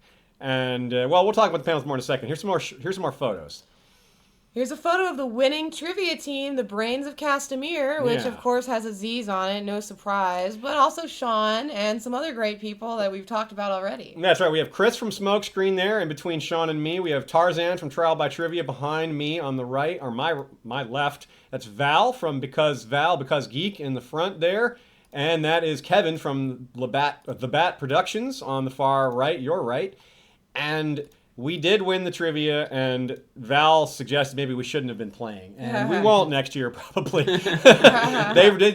They drafted me. They're drafting me to be part of the answer confirming to make sure everything's right, and that's probably a good place for me. We did have the trivia was great. It was run by Rawrist and by Beck Seal and by Sue the Fury. From all of them, from Watchers on the Wall, the two of them. That's right, and they did a fantastic job. Especially dealing with people like me who were arguing about a few of the questions. See, but that just stands up and goes, no! It all got resolved peacefully. We're all friends, but it was, occasionally things aren't always quite right. There were a lot of trivia. It happens. Involved in it, too. I think they were expecting, 7 or 8 teams, and there were like 20 or 30 teams. They had a huge turnout. In that room. Everyone was excited about it. It got kind of sweaty in there, actually. So we won a few bits of swag that we gave away, except for the Watchers on the Wall bag that I kept, because I needed a con bag, and it proved very handy. So very timely win there. And there were a bunch of prizes, DVDs and stuff like that. It was good stuff. We got a Knights King Funko Pop. That's the other one that we actually kept. Yeah, to put with our Kings, we have one of those, paper cutout that you build King's Landing maps. Just a model of King's Landing, and so we put the Knights King looming over King's Landing. That's right. But they're not the only winners there. I was gonna say I'm a big winner. I'm waiting to upload it. Someone told me they got video footage of it, but I won the Great Debates, the best idea for a new HBO spin-off with my pitch that I've been working on for years now, actually, as it turns out. Now that I think about it, as my eyes widen and realize how long I've wanted this, but. I won the Great Debates. I went against some really good choices like Blackfire Rebellions, Robert's Rebellion, some great hysterical ideas, like a show called Where Do Whores Go? And it's about a Golden Girls style show where all of these women have reached the ripe age of 25 and they've had to retire from Littlefinger's brothel and they're living in a house together in King's Landing. I really wanted that show to be created. I want some comedies set in Westeros. I would like them to branch out into that one day. Do you have like maybe the first couple of lines? Can you remember what the beginning of your pitch? I do. The beginning of my pitch. This will get you excited, I think. Well, okay. Now you got me all nervous about a disease. The pressure's on, but the video will be out. But no, it was 1,000 years prior to the start of the series. The Valyrian freehold closes in on the children of the Rhoyne. But one woman counsels peace. Kidding about that, but that is the case. And that was the first area. I practiced it. I did. I practiced it. I timed it. I thought that the debates were supposed to be 2 minutes or less, and I was like picturing a podium and a timer there. I was picturing something pretty serious, and so I timed myself. And so then when I talked to Joanna Robinson and the guys at Storm of Spoilers who were running the Great Debates, they were like, "Oh no, you have plenty of time." So I took a leisurely 6 minutes for the pitch, and I can't tell you how excited I am to get the footage and post it and show HBO that that's what they got to do. Yeah, we'll share it when we've got it, and if we don't get it, we'll do our best to share what it was. And it's a good pitch. I'm not surprised that she won. Someone else pitched something that I had actually thought about which was just a straight drama in the world of Westeros. Their idea was that it was set in the aftermath of the Tower of Joy. Ned Stark has come home to Winterfell with young Jon, and there's this tension going on because he's brought a new child into the house. Him and Catelyn have this undercurrent, and so they compared it to The Americans, which is a show that we like that is... I mean, as a straight drama goes, it's so good. I was thinking about The Americans, if anyone watches that, and how they're living these dual lives and have to hide things from each other. And here and there's some action, but it's really the drama of these family dynamics. And I was thinking, based on a question someone asked me in one of the panels, I was thinking about the family dynamics of how Ned and Catelyn interacted when they first got married, how Winterfell was run, how things get disrupted when he goes off to war and when he comes back with the kid. Yeah. And just a drama about that. To me, that would be so much more exciting than... I know I'm in a minority here, but I'm so much more excited about that than I am about even dragons. Well, yeah, I mean, you're right. Like, that's the thing. It's a completely, like, the major change that you're suggesting is a major difference in pacing, right? Like, Game of Thrones is a fast show. It moves things along quickly, especially if you're a book reader. You realize how many things they just had to get past. And even if you accept, which I do, that they have to skip a lot of things, it doesn't change the fact that it feels a little rushed. But, like, if you take a show that just goes with the day-to-day life of Westeros, like a totally opposite version of just slowed down and just like see day-to-day, like what do they eat, how do they struggle to there were a lot of travelogue pitches. That's a good idea too. That is a good Jorah idea. the Explorer, Gendry visits Westeros, and he just different things. And we were picturing it with a host. There were pitches for animated series like Muppet Tullies and a whole bunch of stuff. Oh, we got cool people coming in our chat here. Hey, everybody. Hey, Eliana. Hey, Eintrone. Hey, Because Geek there. Glad to have you with us. But I'm very much hoping that they will be releasing the full best spin-off panel because they're supposed to have recorded it, but it's unsure how good the recording is and how much the audience suggestions will be recorded. But hopefully anyway, it'll be out there. We guarantee the HBO will do Shaya's idea. Definitely. They're going to see You heard it my here pitch, first. and they're like, oh, well, shit, let's just scrap all of our other scripts and just start from This scratch. is clearly the best idea. No, in actuality, I don't think that my pitch is the best pitch for the first spin-off. I think it's better for the second spin-off to be completely objective there. It's a little too deep, maybe. I think it's a little too deep, and even though in my pitch I talk about how you can connect it to Valyria and the Targaryens and to Westeros because you start POVs very early with those things. Yeah. But I still can't help but be a little too logical myself and know that I'm not getting it. But I think I should get it for the next spin-off. Damn it. Okay, we guarantee it for the next spin-off. Okay. Okay, so we have a question here from Josh Sandlin. Actually, Josh, we answered one of your other questions earlier and didn't say your name, but here we'll fix that. Which was your favorite panel to present, and which was your favorite to observe? So each of us will answer that question. My favorite panel, I'll start with me. My favorite panel to present was, I think it was the one, it's a hard choice. The thing with these panels was... You have 13 choices. Yeah, I have 13 choices. But the thing with these panels is, you guys are used to us talking about a topic or a topic large or small, or just one episode or just one trailer for 2 hours. That's very common for us to take to really, take our time and really spell things out as much as we can and go deep and cover every little detail that we can. These panels were 50 minutes long, so that's not exactly our normal amount of time. And some of these topics were really big. Like, we did a topic on the lesser houses of Westeros. Like, how could we possibly cover the lesser houses of Westeros in 50 minutes? Family relationships in Westeros. Yeah, how can you do that in 50 minutes? If you just did father-son relationships in King's Landing, I think that would be easy 50 minutes right there. So that's not a slam on the panels. It's just a matter of, we couldn't go too deep in some of these things. We had to go, so we would try to find important subtopics within these categories and then kind of feel out what the crowd wanted from that. And it's worth noting, there were 50 panels? There were so many panels. There's over 120 hours of programming. Yeah, I mean, a lot of times... You couldn't see everything because they were all cross-scheduled. You always had your pick of things. Basically, any given time, there were 4 or 5 panels you could choose from. And that sometimes people were like, I don't know what to pick. There's so many good options. And I will say, Aziz had 13 panels, but I had a panel in the Great Hall, in the main stage, main room, which is where all the actors had a panel. I got to go backstage in the green room area and hang out. I had that one with poor Quentin, who we've had on Sean, of course, for our Euron episode, and who we've worked with before. And so we did a panel called Defending Dorne. It was book Dorne, as people kept asking me, are you defending show Dorne? I'm like, no, there's no defending. Not much to defend there, Nothing to yeah. defend there. That's book a tall Dorne, hill to climb. but that was pretty exciting to be up there on that stage with the lights on you. And a lot of the other panels that we did, like especially Aziz and Sean, were 3 or 4 person panels. But I think the majority of my panels were 2-person panels with me and one other person, and including that one. So that was I had a little more room to breathe. We noticed that we had different complaints about our panels. Sean was like, I was worried I couldn't get everything in that I wanted to say in time. Whereas I was like, I never was worried about that. It felt very leisurely in all of my panels with just two voices talking. Yeah, the panels overall got a great response. And they were packed. They were packed for the most part. There's a couple that were less packed, partly because there were so many choices. There's so many panels to go to.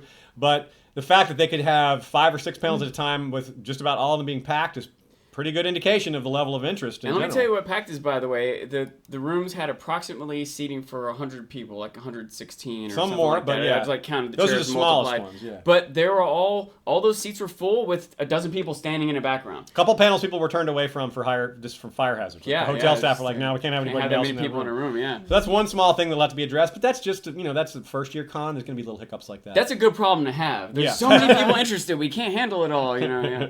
So back to the question. My favorite panel, I think, probably was the panel, the Lovecraftian influences of A Song of Ice and Fire. And I think the reason I liked it is because, well, it was something I felt that was the newest to the fandom. I think a lot of people are aware that H.P. Lovecraft has a major influence on A Song of Ice and Fire, but I think a lot of people don't know the details of that. And maybe some people don't even know that at all. And so I think it was one of the most informative panels that we did. And we were able to cover a lot of it, unlike a lot of these other topics where it's like, well, we're going to have to pick and choose because we can't possibly cover it all. We had a really good back and forth. It was just 2 of us. And yeah, I think it went really well. We work well together, and we're going to have Emmett back on our show in the future. And sounds like we might get him to do a little writing for us as well, but we'll talk about that more some other time. But what about you guys? I think my favorite one was about sidekicks. I have a little bit blurred like which one was which and who was on what with me. But there's so many things I liked about the con in Sean, by the general. way, was on 2 panels with David Peterson. Yeah, No yeah. big deal. There were so many things I liked about the con. One of them was the panels themselves, and there's so many things I liked about the panels. One of them was the people that I was on the panels with. It was so neat to be with other fans and experts that also had expertise in other fields too. It was neat to get to talk to people about like other shows they watch or other things they're into. And going into it, I was worried I hadn't done enough research and preparation. I was worried because I knew these other people I'm on these panels with, these professional journalists, and I'm just this guy with a beard. Like I was scared of being underprepared. But I realized pretty quickly that I probably had even overprepared. There was so much to talk about. You can Splitting never time. overprepare. I suppose Sean. that's true, but with the other people who are also experts and are full of informed opinions, but beyond even that, the audience was so excited to participate. They were just Questions. eating all up the what place, we yeah. had to say, and were so eager to both ask us more and also oftentimes interject their own thoughts. Like, I had this idea that XYZ, what do you think about how do you incorporate that with this other idea? And I realized that if we just had nothing to say and just took questions, it would have taken a whole 50 minutes, which is fine. And I'm not trying to be negative in any way because I thought everything about it was so awesome. But the one on sidekicks I think was my favorite. I think it was the best interaction between myself and the other panel members, the people in the audience, and had a lot of the most interesting thoughts. I almost like we spent a lot of time this episode thinking about these different pairings of people. It was really fun to think about all the different pairings of people. We got a little bit into like exactly what is a sidekick, how to romantic relationships. A lot of the questions that people asked really kind of stirred me and made me reevaluate some things, not just about Game of Thrones, but even about literature or relationships in general and in life. So Yeah. It was really awesome. I think my favorite panel was 100% the Great Debates. The one you best won, panel. yeah. The one I won. But honestly, if I hadn't won, I think it would have been my favorite. There was a lot of audience interaction, and I love TV shows. I mean, we have Fandom Media, our other podcast where we're covering TV shows. I watch a lot of TV, so hearing people's spins on different shows and how they pitched it, and how you'll be like, it's Lost plus that, plus Game of Thrones, and that, the way that you pitch a show is really interesting to me. And there was just so many great ideas, and I really appreciated getting to talk to and hang out with the Storm of Spoilers people who we hadn't really been familiar with that much in the fandom prior to this. We hadn't had much interaction with them, and now I'm friends with them, and I'm happy about that in particular because they're really cool people who review a lot of shows that I particularly like Better Call Saul and The Americans and all these shows that I'm just happy to have common interests. But I think that was more their panel that I was able to be on and part of. I was just as much of an audience member, even though I was up at the front table. So I think my favorite panel that I moderated was probably the Swords of Valyria panel that I did. It was my first panel, and I did it with Kenny Axie from Watchers on the Wall and Something Like a Lawyer, Jim McGeehan from Wars and Politics of Ice and Fire, and I had fun with that one because we also did a few little games, little trivia games. I asked what 3 non-bladed sword Valyrian weapons we know of. Yeah. There's only 3 non-ones, and so you can comment with that. I won't say it here. I won't give it away, but we had fun with that. I like incorporating little trivia games into the panels. I don't have a favorite panel that I attended because I was too busy doing panels. I hardly got to attend other panels. They were always at the same time as mine. As for the one I attended, I count the Great Debates for that as well, as attending it really. But also, I really liked there was the Princesses panel. It was Sue the Fury from Watchers on the Wall interviewing Carrie and Amy, and it was just a really relaxed, chill conversation, personal, and I enjoyed that one a lot. Did you have a favorite that you attended? It was probably the one with all the stars. It was neat to see them. Westeros The Ghost of Westeros, yeah. That's good. Well, let me give a shout out to some other people that we were on panels with, some we've already mentioned, but I want to make sure everyone's name is out there. Rawrest, Val of Because Geek, Smokescreen, both guys there. Tony Teflon, of course. Steve Love, the amazing impressioner. Impressionist? Impressioner is not a word. He was also on one of the Brotherhood Without Banners in an episode. He loves to mention his claim of fame of having a thumb shoved up his butt. Oh. He's that guy. Oh. Bald Move guys. Vanessa Cole, Emmett Booth, a.k.a. Poor Quentin. Jim McGeehan was just mentioned from Wars and Politics of Ice and Fire. Yeah, there was Sir Hunt, who was on a bunch of panels with Sean. I was going to mention Sir Hunt was a perfect example of the great community that we have going. Sean and I there's a Con of Thrones app that people were communicating. People are using that Con of Thrones app a lot to communicate, to make friends, to meet up, to talk about what they liked and didn't like. It's still active. Going. You could still install Con of Thrones app and see all of the posts. It's really a really positive and friendly community on there. So you notice I have the shirt that says, "That's what I do. I climb and I know things." Well, that's no joke. It's no joke. I do climb, and Sean climbs with me. We go climbing a lot. We go to the climbing gym. He doesn't know things, though. I don't know things. I only climb. The shirt's half true. So we asked Sir Mark, hey, and the Con of Thrones app, anyone want to go climbing with us? We found a gym in Nashville. It was before the con started, and Sir Hunt's is like, yeah, I'm in. You're welcome for the suggestion. It was a good idea. Always looking out for them. So we hooked up with him, went climbing, had a good time, and that's another person we met. But the thing is, some of these panels got recorded. We didn't. We have access to some of them. Maybe some of them have already been posted. Smokescreen and Val have already posted some stuff. And there'll be more from some of these other channels. Sir Hunt has also. Sir Hunt has as well. Excellent. As has Azor Ahai. That's right. Kyle Foster got to meet him as well. Kyle's Fucking Chickens, and he got some really great interviews, some press interviews with the actors and things like that, and some cool vlogging footage as well. He asked me some cool questions on the panels too. Yeah. Also, shout out to Kenny from Watchers on the Wall, and of course Sue and Joanna Robinson and David Chen. There's so many people we weren't on panels with, but people we got to interact with and meet. And I know I'm going to forget some names. We got to meet a lot of you guys, a lot of patrons, a lot of people who are just fans of the show who know us. Some of you told us that you're in the Atlanta area because that's where we all live, the 3 of us. So please, if you're in the Atlanta area, hit us up. We should have a meetup. We're going to be at Dragon Con. Obviously, we had Game of Owns come here to see us, and they're going to be at Dragon Con with us as well. So we want to have some sort of informal meetup, so please contact us. That's right. So I wonder, did we miss any names? We missed something here. I think one of the things I was most excited about after the con was this band, Daenerys and the Targaryens. Of course. Yes, we were already fans of the Manimals, which is another band that has delved into the Game of Thrones arena. And they performed at Ice and Fire Con. Right, and so we're familiar with them, and they performed as well. But we didn't know Daenerys and the Targaryens, which is a punk band from Colorado that is fully Game of Thrones themed. Yeah. and their They songs dress are in costume during the show. And we really fell in love with their music. I can't tell you how many times Aziz and I have listened to their CDs. They gave us 2 of their CDs. I've listened to them a bunch of times too, It's but she true. can tell you how many times. Yeah. It's not a secret I can for tell me. you, but they Probably gave us 7 or something. They gave us 2 of their CDs. One of their members is actually a listener of ours, so it was this mutual appreciation, which is awesome. Shout out to Marcus for that. Yeah. But he was like, "Come get our CDs." I was like, "Yeah, sure." I went and got 2 of their CDs. One of them was a live album. We put it in the car on the way home, and Aziz and I were just like, how have we not been listening to this for like years prior to this? And so we got home.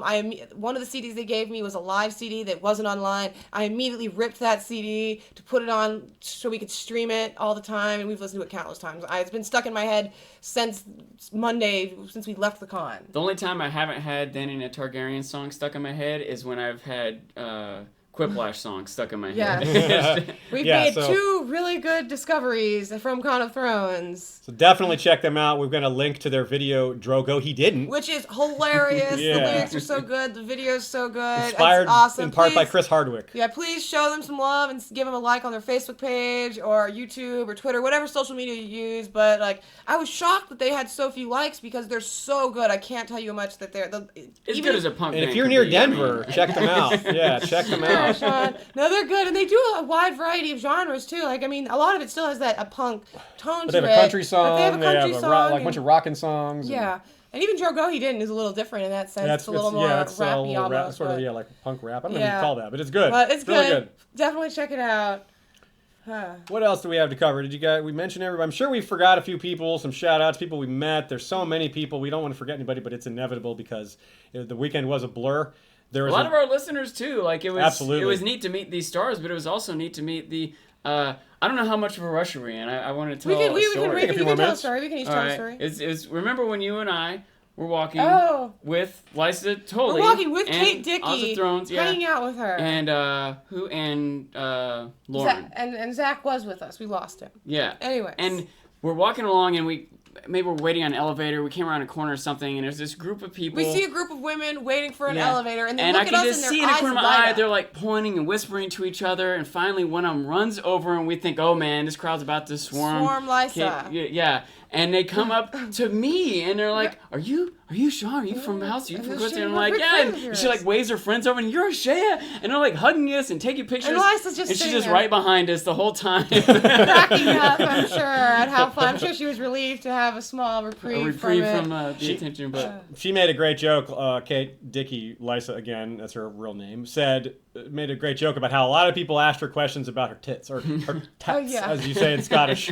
And because which they were fake. They were fake. They did not have a real boy sucking on her real breasts. And it seems obvious, but people like asking the question for sure. Yeah, but it was really fun for listeners to come up and say, "Hey, I love the show," and it was to me. I just like I said, I just feel like we're just kind of talking about this for fun. I forget sometimes how many thousands of people are out there care about this, and it was neat for me to connect with those people, and I appreciate it. I appreciate everyone out there that watches this and keeps up with it and has the same passion and everything.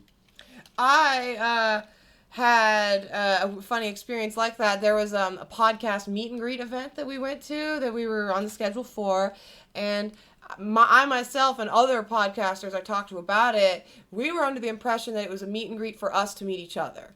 For us to go in there and, meet the Storm of Spoilers people, get acquainted with Baldwin, all that. We walk in and just the room has chairs all around the sides and it's just completely full, like no seats available, just people sitting around in a circle.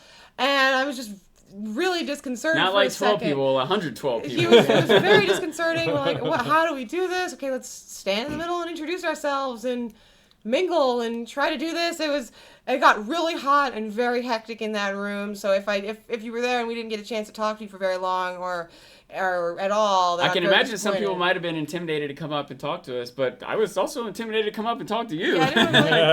Yeah, I highly recommend folks going to Con of Thrones next year and really going to the cons. The Con of Thrones, there'll be others. There's Ice and Fire Con that's small and really fun, but there'll probably be others popping up now that this one was successful. That's my guess. We went to Ice and Fire Con this year, and that's great as well. It's in Ohio this next year, and I can't recommend that enough for a really intimate, personal experience that's like summer camp for adults that like A Song of Ice and Fire. And they Great have description. they have improv and rap battles and all sorts of foam sword fights. all sorts of crazy things, and it's just a really fun, personal. Like you just know everyone there.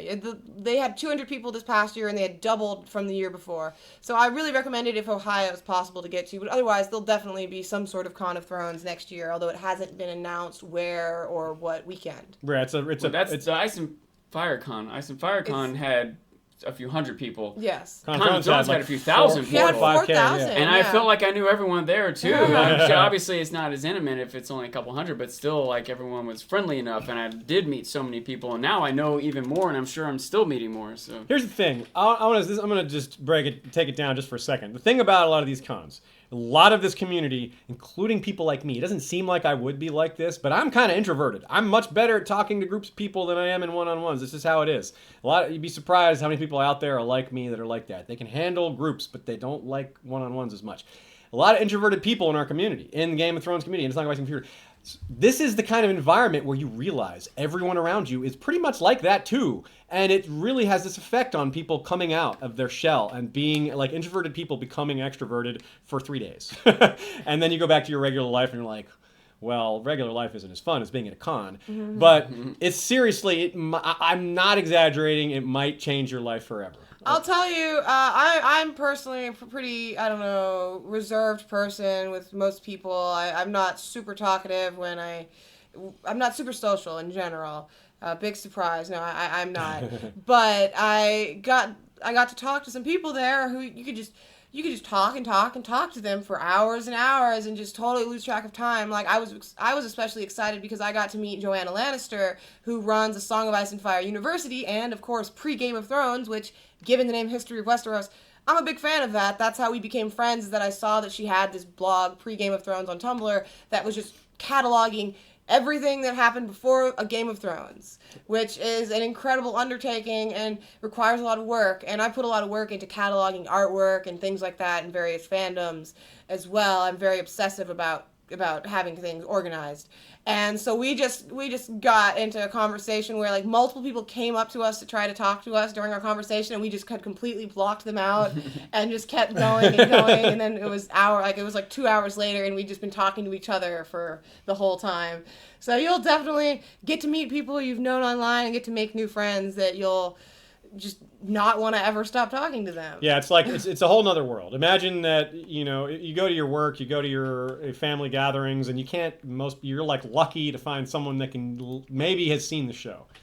It's really, I can't explain it. Being around, literally thousands, or in the case of Ice and Fire Con, hundreds of people at a time who you could talk about the most random theory, and anyone with an earshot can be like, oh yeah, I got to weigh in on that too. I mean, it's really, it's indescribable what that's like, because so many of you I know from doing our show, a lot of you have written to tell us that we are the only people that are that outlet for you. Some of you guys out there don't have anyone, not a single person you can talk to about A Song of Ice and Fire, Game of Thrones, and we are that, we're that surrogate. For a lot of people. And a lot of other podcasts and YouTube community fill that same role. It's not just information and entertainment. It's also like sort of a virtual friendship of types. It's part of that community thing.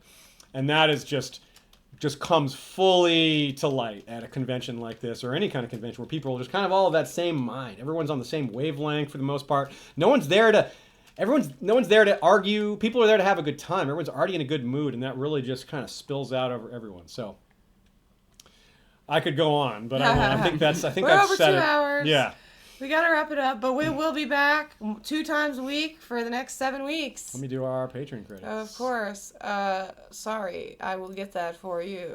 Okay, so thank you. We have a lot of people to thank on the patron side. It is certainly a lot of you who support us on Patreon are part of the reason we were able to go to this con in the first place and report on it. So for sure. We hope to get to share more about it. And the con itself for actually supporting us. I mean, they comped our hotel room and our badges, of course. So that was huge, but it's definitely, we couldn't have done it without Patreon. Yeah, for us it was only a 3.5 hour drive, so that really helped a lot. But we're willing to drive a lot farther, wherever it may be next year.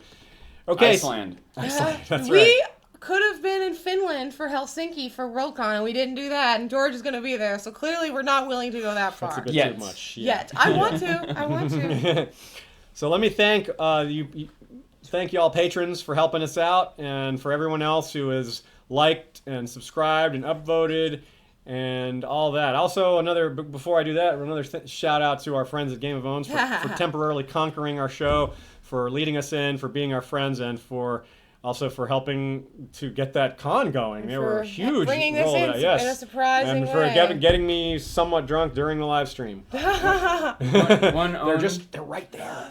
They love us. We love them. One own for the intro, one own for the drinks. That's right. In Game of Owns tradition, that is perfect. Okay, so thanks to the mysterious BR, Hand of the King.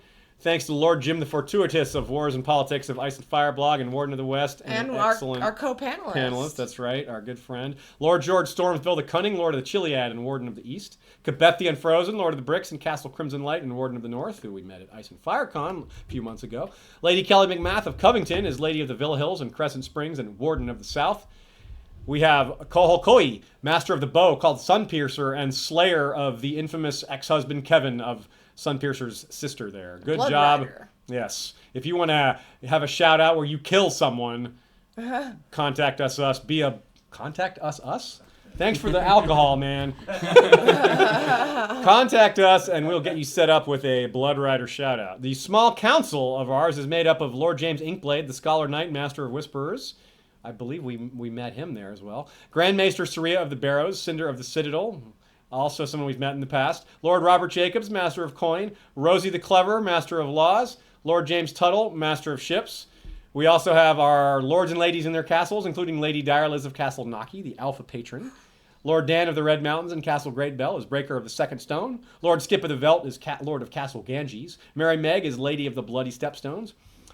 Gregor the Toasty is Lord of the Bread Fort. Alicia Everlasting of the Green Blood is Lady of Desert Rose. Lord Ryan of Castle Stonegate is Guardian of the Rocky Mountain Pass. Lord Garin de Haviland is of Devil's Hand Keep. Ashlyn Winter is the Hawkeye and Lady of Castle Skyfall. Lady Mikkel of Moonacre is leader of the Werewood Protectorate Alliance, which is a Game of Thrones Ascent Facebook group. Check them out. It's a fun game. It is. We have the Lord of the Halls of Hassel Man, I'm having trouble here. Lord of the Halls of Castle Hillcrest, wielder of the Valyrian steel machete Everglazed. Lord Alistair Whitaker is Lord of the Dawnhold. Lord Bemmy Snugglebunny is guardian of the hidden 100-acre werewood and holder of the Vorpal's Snugglebunny. Lord Osborne is of Castle Werewoods. Our roots run deep. Lord Brandon Brewer is of Castle Blackrune's sworn alesmith to House Stark, Grand Master of the Zithomancer's Guild, and Keeper of the Buzz. Lord Imriel is of House Jourdain. Brian the Defender is Lord of the Spear Fort and the Freelands. He is last scion of Clan McCulloch, strength and courage. And the bastard of the Wolfswood, first Lord First Forester of the Old Gods, sworn to House Iron Werewood. Listen for the silence. We also have King's Justice Sir Troy the Steady, wielder of the Valyrian steel blade Fate. We have our Kingsguard Lord Commander Sir Christopher Dane of Starfall, Sentinel of the Torrentine, and just for the heck of it, I'll read the rest of the Kingsguard. That changed pretty recently. Yeah, like a few months ago. Sir Andrew the Dragonseed Prophet is longest tenured White Sword. We have Sir Darren the Red, Knight of the Forums. We have Elia of New York. We have Willa Crowsbane, Guardian of White Tree, First Lady of the Free Folk, and a lovely Septa. Sir Brian Rivers is the Bastard of the Riverlands. And Sir Dolorous D. And certainly last but not least, we have, keep going, we got to scroll here and find our place. We're looking for our members of the Night's Watch. There we go. We have Lord Commander Daenerys Flint of the Night Fort, avenging the memory of Brave Danny. First Ranger Fabian Flowers, the Bastard of Green Shield. First Builder Patchface of Motley Wisdom. And last but not least, First Steward Sir Jurian of the Torrentine, called Palewind. And we finally have our... Sean, want to say something? There was one thing I wanted to say, just a quick note about the con. Sure. I had three big takeaways. It was neat to kind of get a feel for the public. Does that make sense of what people are excited about or whatever? A lot of people really don't like Stannis. A lot of people really do. Yeah, he's a divisive character. A lot of people really don't like Sansa. That one was a little more surprising. Also true. And a lot of people really do. And a lot of people are really excited about Clegane Bowl. Yes. That's a lot of excitement for today. Really You excited. guys, anyone who's hyped for Clegane Bowl, look up on YouTube Clegane Bowl Rap Ice and Fire Con and watch this video. Please, Hilarious. please Yes. do it. Okay, as I announced at the beginning of this episode, this is the last thing we're going to mention. The stream that was promised is coming Sunday, July 16th, the actual day of the premiere. And it's going to be, like I said, it's going to be a stream starting on Val's channel, Because Geek, as you can see there in the graphic. Noon, it'll move, and then at 1, it'll move to History of Westeros, which will be obviously our channel. Then at 2, it's going to go over to, which channel is that? Oh, that's Rawrist. Then at 3 o'clock, Teflon TV. At 4 o'clock, Smokescreen. At 5 o'clock, Phil the Issues Guy. At 9 o'clock is the premiere. So y'all get ready. Join us for that. And join the share, the, what do we call it? The Valyrian Steel Stream we got there. Mm-hmm. The chain of streams, like Tyrion's chain. We got all kinds of, we worked on all kinds of nicknames for this thing. Anyway, it should be a lot of fun. We'll help build the hype. Thanks to Val for making this graphic, by the way. And thanks as always to Michael Klarfeld of Claradox.de who did the map that was on screen and who did the video intro at the beginning, and we're going to use it as an outro this time. That's right. I'm going to let it lead us off. And thanks to everyone else who makes History of Westeros possible. Thanks to our musicians and everyone else. We have a band here. Did you know that? We have a whole band here. That's right. No, not really. Anyway. Kinda. Yeah, kinda. Okay, we kinda do. We were playing Metal Game of Thrones earlier in the basement on the drums and guitar. With me and Zach Aziz from and Game Zach. of Thrones. Yes, It was Sean and happened. Zach and That's Aziz. true. from Okay, Game. I undersold it. We clearly were doing that. I blame the alcohol again. Okay, folks. Next time you see us, it'll be only a few hours before the premiere, so get hyped, get excited. And if you have more questions for us during those streams, send them to us in the meantime. Thanks again to Game of Owns and everyone else. Valar, reread us. Valar, rewatch us. See you next time. Yeah.